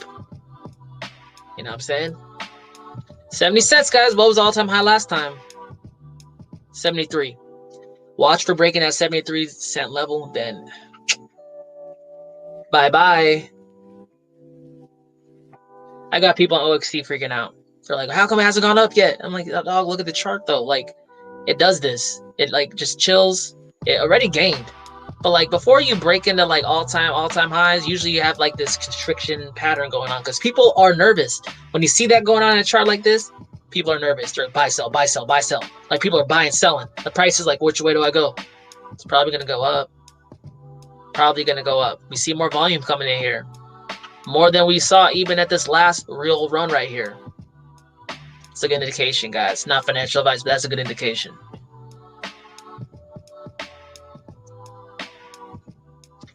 Future of ADA. I mean, ADA, guys. You guys have been ADA. You gotta... ADA bought me a stationary bike. I gotta get my fitness up, man. Like, I used to lift a lot, but then I just started talking about crypto. I gave up my gains for gains. You know what I'm saying? Let's see. That's all you need to know right there. ADA's killing it. Like, already at all-time highs. ADA is probably going to 10, 20 bucks this cycle. You know, especially if they get adopted by Africa, which is a whole freaking continent. Like, like ADA is going after a whole continent. That's already has problems with hyperinflation, depending on what country you're talking about, like Zimbabwe.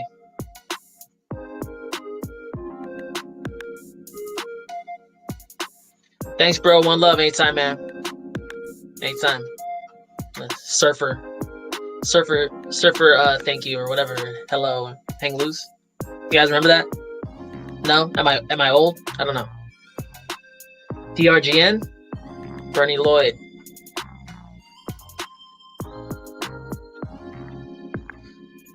Dragon Chain. Yo, okay. Wasn't this Walton Chain? They changed? I don't know. I forgot. Check it out though. Like, wasn't this made by Disney? Right? Dragon Chain is a hybrid platform for small businesses, enterprises, and developers. Walt Disney Company, originally developed inside the Walt Disney Company, yeah, in Seattle, 2014. That's what I remembered. Excuse me. And open sourced in 2016. The public-private hybrid blockchain platform allows integration with external blockchains and legacy systems through Interchain, integrating third-party oracles. Dragon Chain provides interoperability in 2016 and is currently using its Interchain to connect to Bitcoin, Ethereum, Binance Chain, and Ethereum Classic. Okay, so like, yeah, like, is this still a Walt Disney project though? Because I don't know why. I don't know. I'm not really too bullish on blockchains that are built by corporations, you know? Because, like, let's be real, like, they're not like the subject matter experts. But, you know, if we have a raging bull run, this thing could take off too. I just didn't know where I could buy this. I looked at it before, I was like, where can I buy it? And it was too hard. It's on Uniswap right now, Wrapped E. It's on Bitrex, KuCoin. Okay, you can get a hold of this thing if you want it. I'm not too bullish on it, but you know, there's a whole bunch of coins that I'm not in that could pop the hell off. It's not about being in all the right coins, guys. It's being in the coins you believe in. That's the secret sauce. I'm telling you. You guys tired of like sweating it? You guys tired of like not knowing if your money's gonna go away? It's because you're in coins you don't believe in. Hey, that's why I sold some coins today at a loss. I didn't believe in them. I said, like, why am I stressing? Why my stomach hurt? I said, you know what? I got too much in this coin. I looked at it. It was down for me, but I pulled it because it helps me sleep at night. It helps me sleep at night. When I'm in coins that I understand, I know, I have conviction. I know that there's a community behind them. That's the place of strength you want to stand. But if you get in a coin because someone's telling it, your cousin's shilling it to you while you're eating ribs, you know, you're getting a coin because you're looking at people on like crypto Twitter saying all this stuff, people in your Telegram chat saying you're going to miss the boat. Like, that's the wrong reason to get into an investment. You're going to pay for it and you're going to like probably sell that thing later, you know? So if you have strong conviction in Dragon Chain, do your thing, you know? I just want to impart some knowledge. 30 people in the chat. What's up? In beta though? Oh, am I, right? Yeah, it's a young coin. I think it's going to be listed on Uniswap soon, though. It's not even on Uniswap yet. Thanks for the 411, broski. Anytime, bro. Christopher Price. Did we talk about XRP today? I had to step away for a few to take care of something. No problem. Let's check it out. What's up with this XRP thing? I haven't charted it in a while. I haven't made an XRP video in a while because XRP community don't help, like, they don't support my videos. But I have feelings about XRP, right? Let's see. I think I did on Coinbase. What the hell? Where's my... I don't know. Let's just check this. I tried out a fract on all that, but sometimes I forget what each chart I used. Oh. Yeah. I mean, look. Let's go out of the weekly into the daily here for XRP. Hey, guys. No shade, but like, wasn't XRP supposed to die? Half of crypto Twitter was out there saying XRP is gonna die. Now no one's saying nothing. All I asked for a little consistency. It wasn't XRP gonna die? Why did it like go like up again another 100% if it was dead? With Coinbase not even being in the loop. Kraken not even listing it. Gemini not even listing it. And it's still rising up. It's because majority of XRP transactions occur outside of the United States, guys. But check it out. Like look, guys, like I see the same thing playing out that I did before. Okay? Like look at this last run here. In September 2017 to December 2017, okay? Just humor me here, guys. You guys see this? You guys see this? I'm gonna zoom out. That's what these are. That's what these are. I believe, not financial advice. What do I think is gonna happen? I think we're gonna get another correction. But let me just draw that out for you because I'm here already.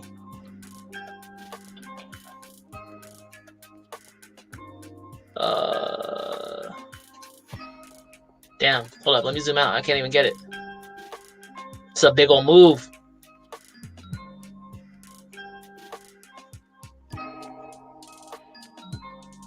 Why'd just give me that? Sorry guys, hold up. 32 on the chat. Wow. I appreciate you guys. Well, let me get this going real quick. My internet going out? Internet's playing me, guys. That's better. Let's just see. It's not perfect, you know? But like, I think it's gonna be something like that. DubDigital, that's stupid, bro. It's not gonna go that high. Maybe though. Maybe though. I mean, that guys. We already know XRP moves like crazy, right? You got to see if we have this dump down. It's gonna invalidate our triangle. But again, like this is not untypical of XRP to do. This is just the last pump. This is not weird for XRP to do. Okay? It does a lot of fake outs and then it blows.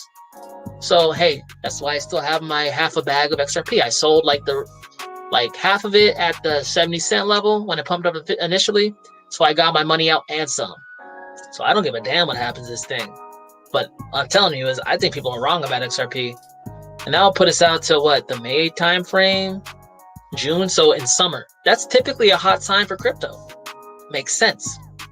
You know? That'll put us up to $6 XRP. That's gonna be a nice game for me. That's what I think about XRP right now, Chris. Let me save that.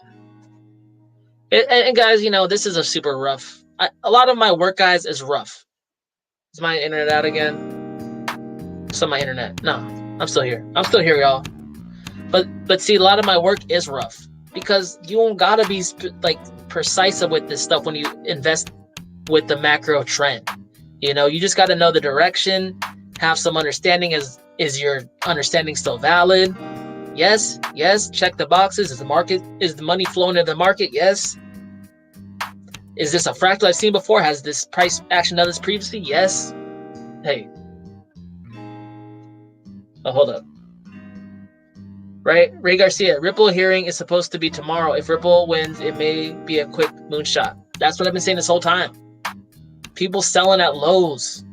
Like, that's a good idea.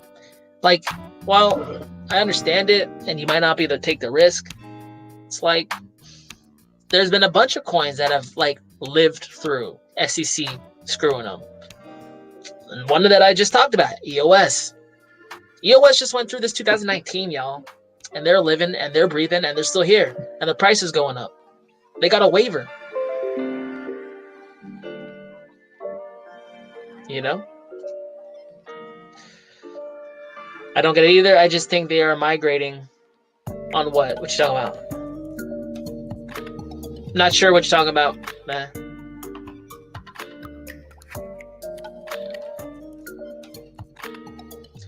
I'm sorry about your Ravens. By the way, you need to read my name. You never read. Last time you did not give us a guess about where ETC can go. I don't read what, bro? I'm doing this for damn near free. What the hell?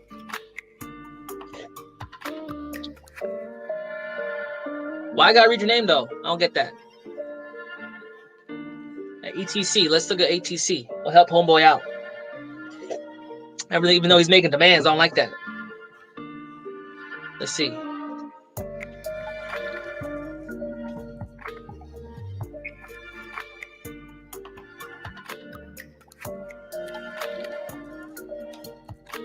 ETC can go up. There you go, bro. Can go up 200% or so. Look, we do the same thing I always do. Let's call $50 all-time high. $500 ETC. There you go. 210 million cap supply. Right? It's a limited asset.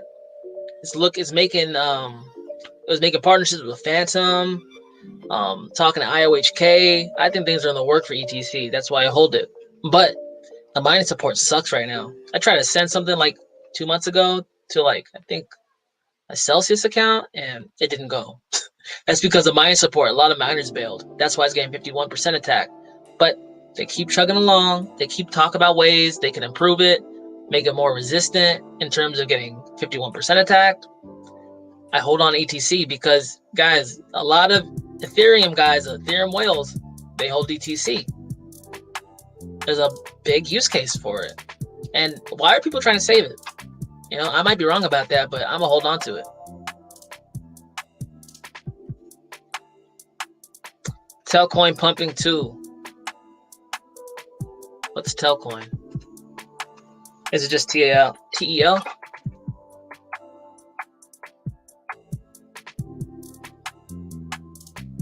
100 billion supply. Telcoin. Okay, what's it do? Let me know. Which 3 NFTs are the best? See, I'm not that exposed to NFTs, but look, let me show you guys something real quick. Gods and Chain. This is what I like. This is my NFT play. I don't got a million of them, but I like Gods and Chain. It's because I'm a nerd. I used to play Magic the Gathering. Magic the Gathering is a real OG card game in the crypto world because of Mt. Gox, if you guys know about that. Gods and Chain has ties to Magic the Gathering. One of the dudes, the executives that work for Magic the Gathering, came over and he's helped making this and facilitate the gameplay and the token economy and all that. They also have ties and engineers that used to work for Riot Games. You guys know about Riot Games? It's one of the biggest gaming companies in the world with League of Legends, which is huge, pioneering the esports scene, right? They're huge in South Korea. They have actual stadiums and stuff where people congregate in and watch this stuff, and online too. It's dope. So you can play this game. It's play to earn. You earn what you call flux, and then while playing the game, you can then take that flux and mint NFTs on the Ethereum blockchain. Then you can go and save that in a wallet, and then you can auction it just like an NFT. So this is something where if you have free time, you want to get in that NFT spot, but you don't want to pay a whole grip of money. This is interesting because these actually have use cases and the game's fun as hell. Just saying, y'all. Let's see. Let's go back. Jacob G. Y'all look in the NFT art space. People are 10xing unique art in days. Tens of thousands for dollars. It's where the 1 billion, 1% be. Yeah, NFT art space. See, the thing is, I don't know enough about art. I don't know about the artist. I'm not really willing to take that gamble in terms of picking up some art from some dude that's not known, will never be known. It's so subjective, art is. That's a game I never understood. But I think people I think there's some tax loopholes for art.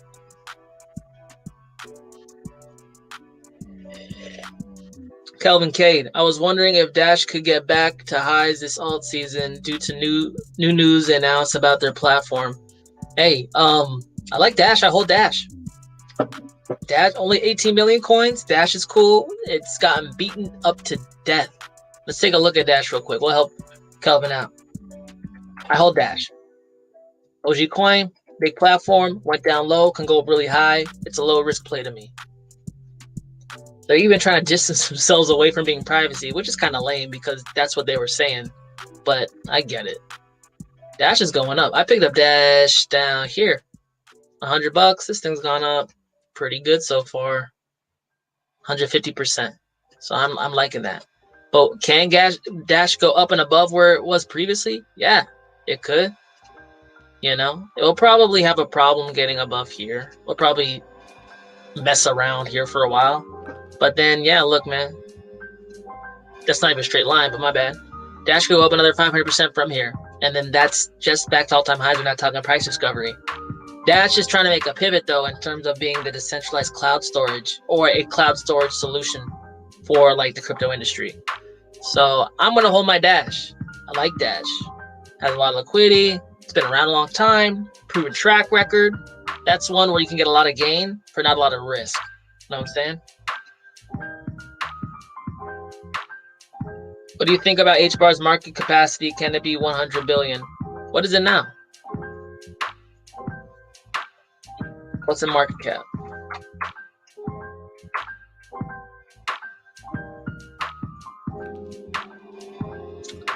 I mean, it's already 1 billion. Can 100x? A lot could happen in a year in crypto, you know? Like, can HBAR 100x? Just looking at its price appreciation so far, it looked like it could. You know, I mean, we're getting institutional adoption and investment. That's why Bitcoin, BitGo, which is the #1 custodian solution for like these big institutions, is starting to think about that and have custodial solutions for it. Once that happens, I think some real money is going to flow into HBAR. I mean, we already have the press releases for it to happen. I don't see why it couldn't.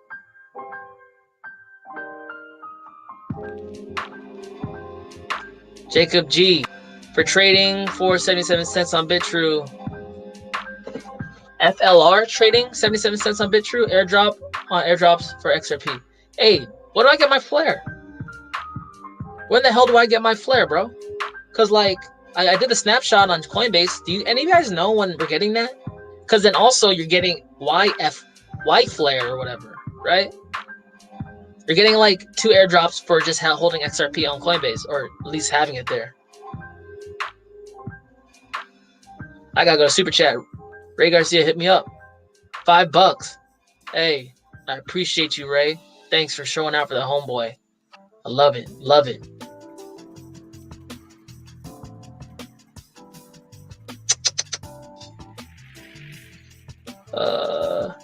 Look at Pendy X compared to last time you saw it.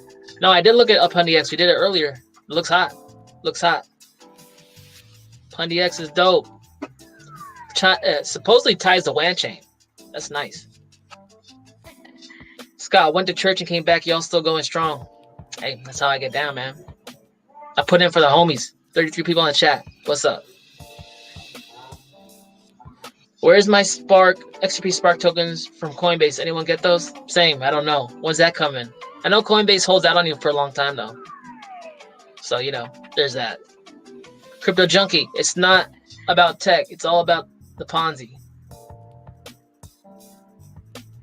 What? What is? Or just in general? I'm confused, Crypto Junkie.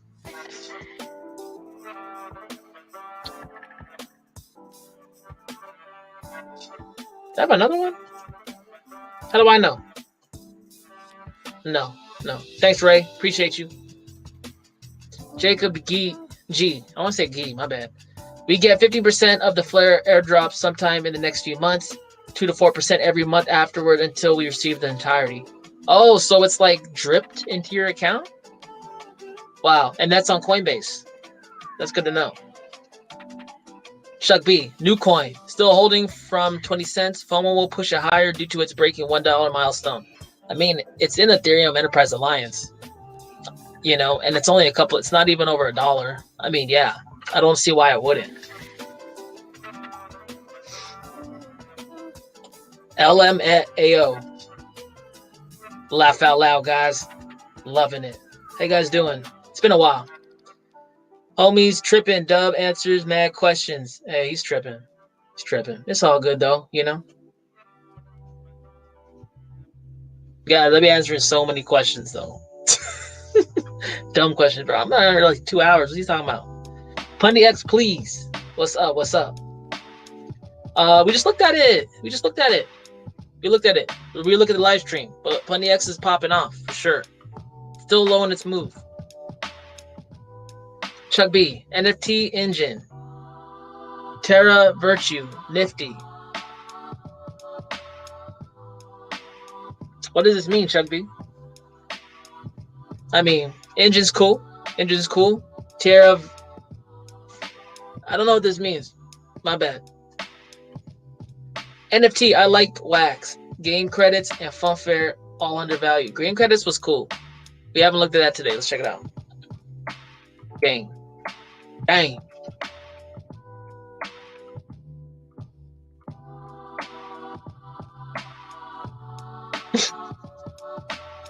Game credits is cool, guys. You know, like, look, game credits is a play on gaming, right? Game credits is cryptocurrency that operates on Ethereum platform. Game credits has a current supply of 200 million with 134 million circulation. The last known price of game credits is 8 cents. Okay, so basically it's a leverage to the gaming, like it's a gaming play, right? Engine, Soul, game credits, Sand, Decentraland, or Mana. Those are all like plays on the gaming blockchain niche, right? Game credits looks interesting because it's so low. Where can you get this thing? Bitrex, Uniswap, Hotbit, BitBay. Okay, I mean, this is an interesting one because right now it's sitting at what, 7 cents? All-time high was reached January 2018 at $6. Whoa, interesting.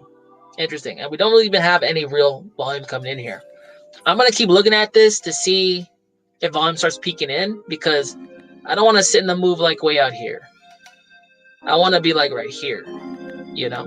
And if I get it a little higher in price, it's okay because it gives me the validation I want. But I'm looking at this one too. We gotta keep an eye on it, you know.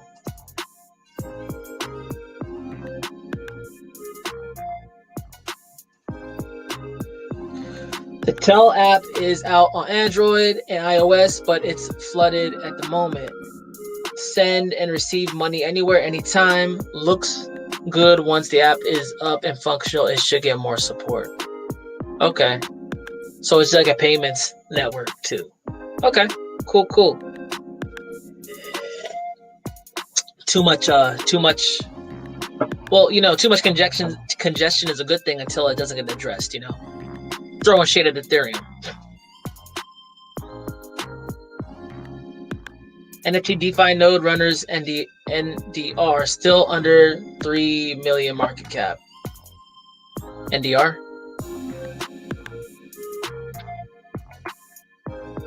Node runner. Oh, what the hell? 28,000 supply. Where do you buy it? Uniswap. Okay. So interesting. I mean, you know, it's at 200. It was at $30 when it started. It dropped on the scene mid-December last year. Okay, it's moving. You know, it looks like it wants to break a little higher too. Really low cap supply, 28,000 guys. So if you don't have any scarcity plays, I have a few. You know, check this out. What does it do? Open source cyberpunk themed game, which brings together both DeFi and NFT enthusiasts in a fight for the decentralized tomorrow. It takes place in a dystopian future where players' goal is to become a node runner and acquiring hero NFT cards, boosting your strength and fighting villains in one-on-one battles. Okay, so it's like a video game mixed with NFT. That's interesting. I could see how that can get hot if it gets traction, though. Thanks for putting me on. HBAR gonna smash NFTs. Spencer Dinwiddie from NFL. Well, Spencer Dinwiddie's from the NBA. Going to remake the social media game with HBAR 2. Yeah, so Spencer Dinwiddie, he's a guard from the NBA. But yeah, he was talking about that Galaxy. Galaxy. He's running Galaxy off HBAR like tokenization and stuff.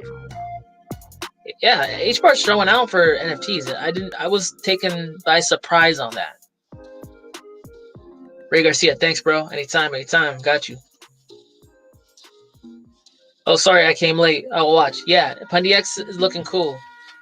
You know, I was a hater on PundyX earlier on. I'm not quite sure why. It was just like I didn't get excited about it, and knowing that WanChain had partnership and like was ties to it, I didn't see a real reason to get overly leveraged on it when I'm so leveraged on WanChain. But hey, Hopefully it works out. Blind Dave, did Ledger Nano S for Flare airdrop? Well, check ETH address. Yeah, Blind Dave, if you did that, you would get the airdrop faster than I would. You know, Coinbase likes to slow it up. Remember that Bitcoin Cash? You were there for it, Blind Dave. Bitcoin Cash fork. If you had your money all up in Coinbase, they held on to it. They didn't give your Bitcoin Cash for a long time. So we'll see when they give us the Flare. I just didn't want to go through all the steps. I was lazy as hell that day. Chuck B was answering the guy's question about good NFTs. Which one? Oh, right here? Okay, so Chuck B's saying this. NFT Engine, Tierra, Virtuous, and Nifty. Nifty is obviously like premier platform for like buy and sell NFTs and all that. NFT Engine, I'm guessing, you know, for gaming. It's all NFTs pretty much, like in-game assets. And Tierra Virtus, I'm not sure what that is, but check it out if you're looking for NFT plays. Game is making moves. Yeah, we just looked at Game. I mean, it looks like it can make a lot more moves than that. It's not even showing any volume on its chart. So any upside from there, if it goes back to all-time highs, that's a lot of freaking gain. Kelvin, do you think this bull run will last look longer since most big investors started stepping in, but also a harder dump doing bear market? What's your thoughts? I mean, look, there's more money. That means the bull market will be bigger and greater than it's ever been because there's just more money. There's more people involved. There's institutions involved. Look, Bitcoin's at 50,000, and everyone thinks, oh, is it the end of the bull market? No, that's just that much bigger. That much bigger. But will there be a bigger drop? Of course there'll be a bigger drop. You know, it's gonna feel huge, but that's gonna be like Bitcoin in my personal perspective. Just my thoughts, not financial advice. Do your own research, y'all are adults. It could be something like Bitcoin falls from 300,000, right? And we know that Bitcoin fell. Well, let's just do it. You know what? Screw it. Let's do it. Let's do it real quick. Let's help Kevin out. Let's help the fam out, y'all. Oh, this is my dumb US. This is not the one I want to use. Give me a second, man. That's when I was being dumb and messing around. Coinbase one. I gotta use a Coinbase one. There we go. All right. So check it out. We're gonna look at the last. Always refer to the past when you don't know what's going on, man. Just always refer to the past because it's your best way to predict what might happen later. Might not happen exactly like that, but it's gonna give you a flavor. You know what I'm saying? So look, Bitcoin last cycle from the top to capitulation. Dropped approximately 83%. Okay, so let's just assume an 83% drop. It could be more. Well, probably won't be more. Probably will be less. But let's just assume that. Okay. Let's say 83%. We're gonna do a little math here. Bitcoin, what, 300,000 times 83%, right?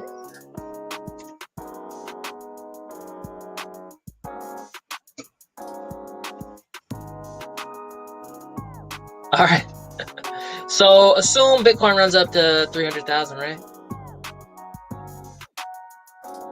Assume. I just want to show you guys. See that green box right here? That's what it's got to do. That's where it's got to hit to go to 300,000 bucks, 250 to 300,000. That's what I think might happen. No, not financial advice. But if we were to correct the same amount, like down to what, 83%, like the last bull run, check it out. It would be, where is it? It's like right down here, right? So that's 80% drop, okay? Oh, not really. Let's just say 300%. Bang. That's what it'll look like, man. I just want you to get you ready for that. I want to get you all ready for that. Look at it. Look at it. Look at it. That's what it's going to look like when the bear market comes. Your Bitcoins are going to fall down like that.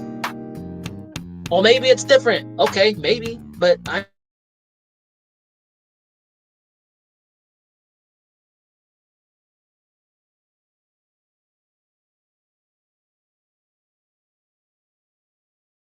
I ain't counting on it.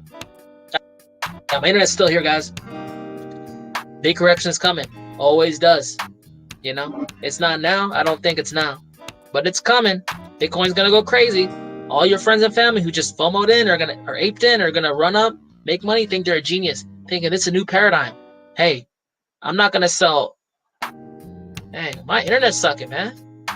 I'm not gonna sell all my crypto. I'll never sell all it because I'm always gonna have skin in the game, but I'm gonna capitalize, right?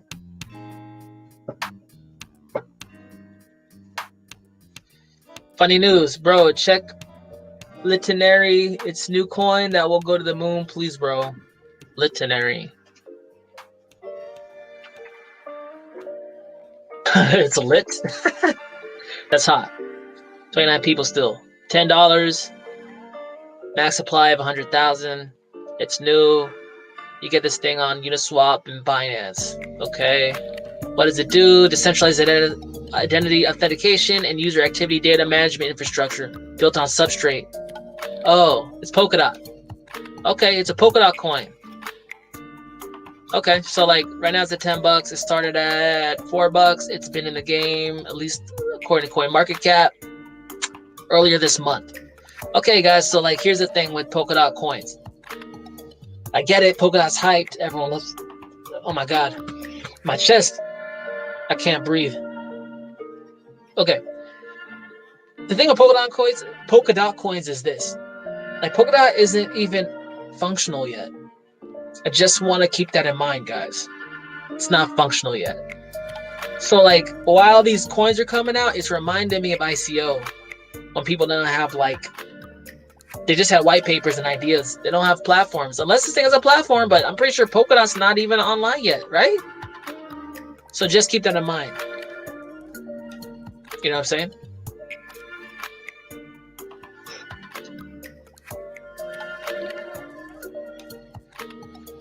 Okay, we looked at that. VIG looking nice. Is it? Is it on CoinMarketCap? I got VIG, man. I did a video on VIG on my altcoin gems. Guys haven't looked at that playlist. Check out my altcoin gems, guys, because like when you're done loving your one coin, I got other ones for you.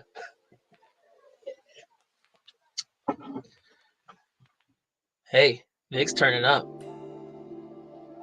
I'm liking that. Guys, VIG is like a lending protocol on EOS, right? VIG is like the VIG and what's the stable coin? Forgot the stable coin, but VIG is pretty much like the collateral asset you have to mint like their decentralized stable coin. And again, you know, I like EOS because no one likes it. No one's in it. No one's in EOS, guys. So if I'm ever right about money coming in EOS like it did in BSC, like Binance Smart Chain, what do you think is going to happen to every coin at EOS? Up. That's a risk you got to take, right? There's not a lot of liquidity in there. There's not a lot of marketing. I love EOS, but sometimes they fight with each other. Hey, guys, honestly, guys, like my EOS homies out here, why you guys fight with each other so much? Like, for real. Why can't we, like, we're all in a coin that no one likes. Isn't that bad enough? Why you gotta fight with each other like that? But, like, see, here's the thing. Like, no one's hot on EOS. It makes me bullish. But that's my prerogative, guys. That's how I get down. I'm a wolf like that.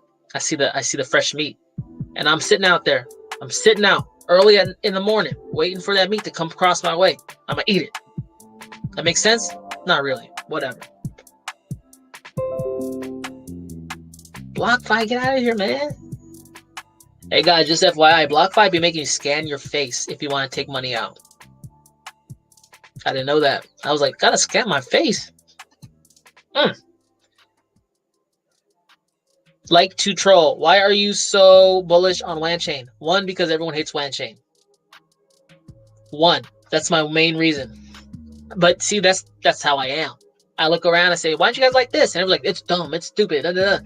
I noticed that most people's low sentiment on WanChain is because they're salty. They lost money, which is sad, right? But like that's not really fair because they invested in a time when crypto was going down. So did WanChain. Like if Bitcoin's going down 90%, 83%, WanChain's gonna go down, right? That makes sense, right? That's how crypto money in the crypto marketplace moves. And like, don't get it wrong, man. I lost a lot of money like with holding bags last cycle. I didn't go around like talking mess about coins. That's on me. That's accountability issue. You know what I'm saying? I did that. No one made me throw money at cool projects late in 2017. That was all me. So like when I see people not wanting to take accountability for it and just saying that it's a scam, no, I see opportunity there. Because I've been talking to Joanne Chain for the last 8 months. If it was a scam, why the hell are they taking all this heat for the last 8 months and 3 years? No, it just seemed like it was like one of those things, man, where a project came out pretty ambitious, got a lot of funding right before the bear market. It caught a bad rap, you know. But also, as far as fundamentals are concerned, WAN chain is interoperable. They got something called a Stormer node where it lets you take XRP, put it in a WAN chain, pop it out onto ETH. Take ETH, pop it out into EOS. Like, that's very valuable. Very valuable. One, because as an ecosystem, it can absorb more money into it than any other platform can, unless it's interoperable as well. You know what I'm saying? Like ETH and like Uniswap, they're like big. They're powerhouses. But imagine if they can get money from every blockchain, not just wrapped assets. I mean the actual asset. You know what I'm saying? This is like a long play that not a lot of people want to follow me on. That's fine. I'm in there for all the glory and all the risk. You know what I'm saying? That's a big boy play on my part. But I see WAN chain just like slowly getting a little money here from XRP, a little more from a Monero, a little more from ETH, a little more from Bitcoin. All of a sudden, like more and more money just starts staying in a WAN chain. It's going to be a slow grower until people really understand, like, hey, what the hell? There's like $1 billion worth of assets on WAN chain? How's that possible? It's because it slowly started leaking into it.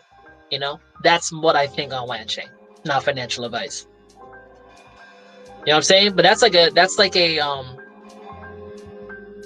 I guess you would say that's like a play. That's like a situation, a scenario that could play out. Like, it could also be WAN chain just dies on me, but it's going up right now. I don't think that's gonna happen. 32 people in the chat. Maybe that makes sense. Hopefully. J1, try to sell everything near the top. Wait 1 year. Rebuy the bottom for next couple. Wash, rinse, repeat. Yeah, J1. I'm just saying this though. Like, at some point in time, the dollar might just become like, it's all about confidence, right? When it comes to money, like the second people stop spending money and valuing the dollar and rather get a banana or some crypto or some gold or some silver or whatever, buttons, shells, whatever. Like remember, like, you might not remember, but after World War II, when Germany got like destroyed, Weimar Germany is a very, very popular like example of what hyperinflation does. Like, people were getting the mark. I think that's the currency at the time, the mark, right? And its highest value, it was less valuable than the wheelbarrows they were using to shuffle it around. It was less valuable than toilet paper and tissue paper. The only real value that dollar had at the end of the day after the hyperinflation was to burn it and keep it warm during the winter. So, like, why am I saying all this? Because at some point, confidence might fail in the currency. And at that point, you don't want to be all out of crypto, right?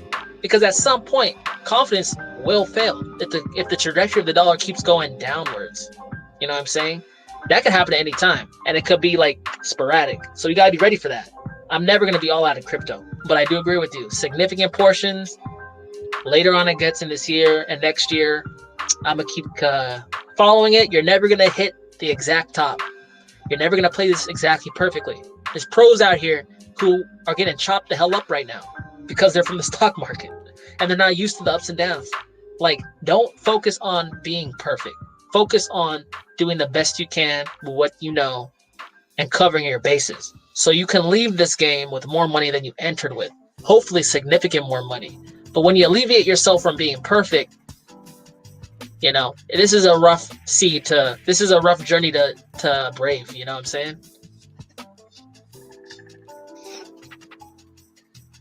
Kraggles, when you capitalize, do you pull your profits in USDT, a stable coin, question mark?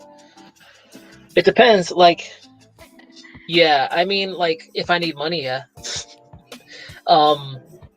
If I have high hopes for the coin and I think it can make gains against BTC, I'll do BTC. You know, but like right now, like, I wouldn't mind pulling some more USDT just to buy a dip. But like, we're probably gonna get a big dip in Bitcoin at some point, right? Everything's gonna crash. It'd be good to have some stablecoin there. But later on in the bull run, like when it's going parabolic, I don't want that much USDT in profit, so I might just switch it to Bitcoin, right? It's all about what you think is going to happen. I think we're going to have one major correction before the blow off top. That could come between now and summer, But after that, like, I think the play is to take it in Bitcoin and ride that out. So you have a more stable cryptocurrency that doesn't fluctuate as much and more money's in, so it's like less likely to die on you. But you're still like exposed to those lower alts. But that's just my take on it. Right now, yeah, I wouldn't mind taking some USDT. But it's hard, right? Because USDT, like, the dollar's dropping,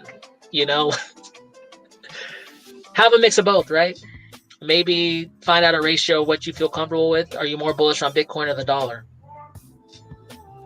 It's hard, man. No one's playing this perfect. This is a weird situation to be in monetary history. Chuck B, I think the cycle will be different. Adoption of crypto is through the roof.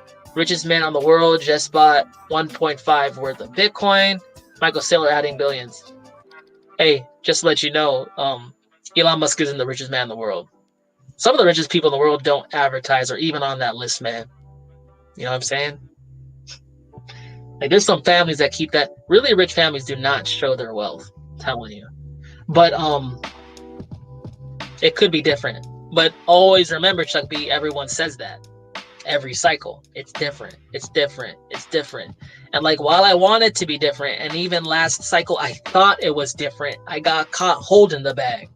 Know what I'm saying? I got caught holding the bag because I thought it was different. It wasn't different. So hopefully you're right with that, because that would just like set everyone watching this stream up for life. But I can only go with my experience. And I've been there telling myself that before, and I've gotten burned before. I live, I learn. Tech companies are thinking of adding to their balance sheets, and everyone and their mother now knows about crypto and wants in. Hey, Chuck B, everyone knew about crypto last cycle. They were talking about jumping into 20,000 last cycle. They just forgot about it. People have short memories, man. They have short memories. Upgrade. I was saying EOS under the radar. Yeah, EOS is under the radar. I believe. Everyone doesn't respect it. They're not taking it seriously. That's what I know. Jacob G. I'm trying the free bots on KuCoin and I like it.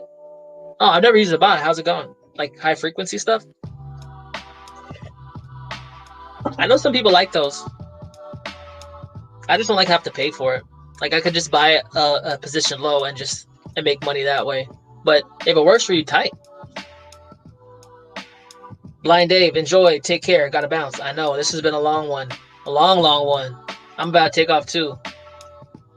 Chuck B, there's one reason I was so bullish on NewCoin. Nobody was talking about it.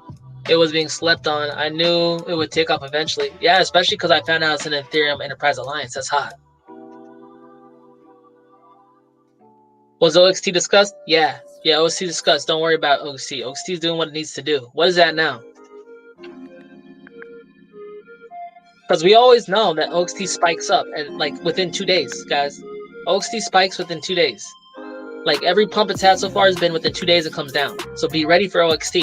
But like, look, it tested, came down, doing a little dip here. That's really, really bullish here. I'm expecting that it does something like that and breaks out and breaks up. Be ready though. Just telling you. OXT is not like one of those hodl coins. It's like you gotta pull profits when it comes, and then it's like extended, from what I can tell, extended like, what is this? 4 or 5 months? You gotta capitalize if you hold XT. If you don't like that, maybe you shouldn't be in OXT. But like, just be ready for it. I'm 80% in EOS, bro. Hey, Pete is a gangster on EOS. Pete's always supporting the EOS tweets. Pete, that's dope. It's low, right? It's on the bottom, right? Used to be in the top 10 coins. It's not even a problem being a security. That's like, I don't know why people are so down on EOS. I guess they just like paying high gas fees. Glenneck, what's going on with Orchid, the VPN token? Yeah, Orchid's doing okay, man. Like, they have Snowden talking. Did Snowden talk already?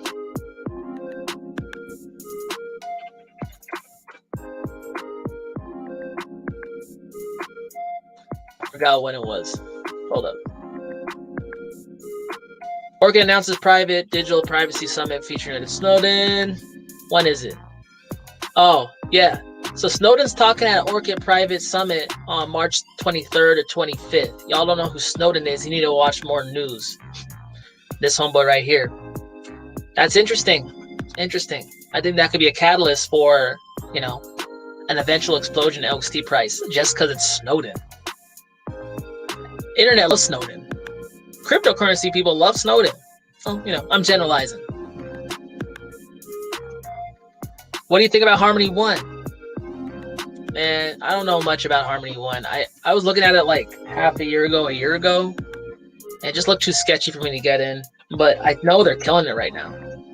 See, I thought Harmony 1 was too sketchy to get in. I thought SNX. Well, I want to get SNX. I was just scared. I'm a dude too, right?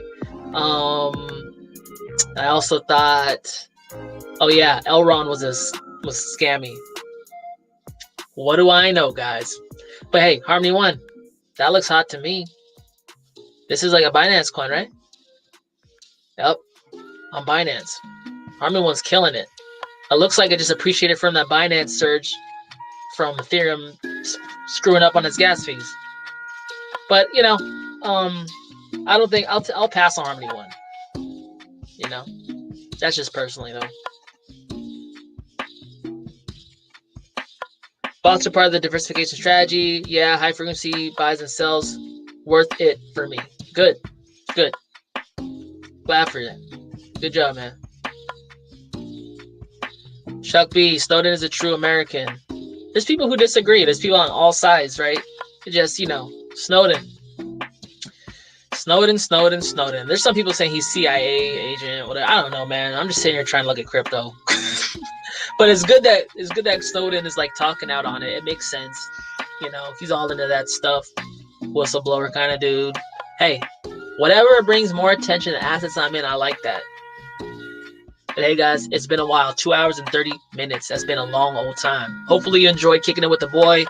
I'm gonna try to release more videos moving forward this week. Got a little rest in. I'm feeling good. So without further ado, guys, talk to you later. Peace.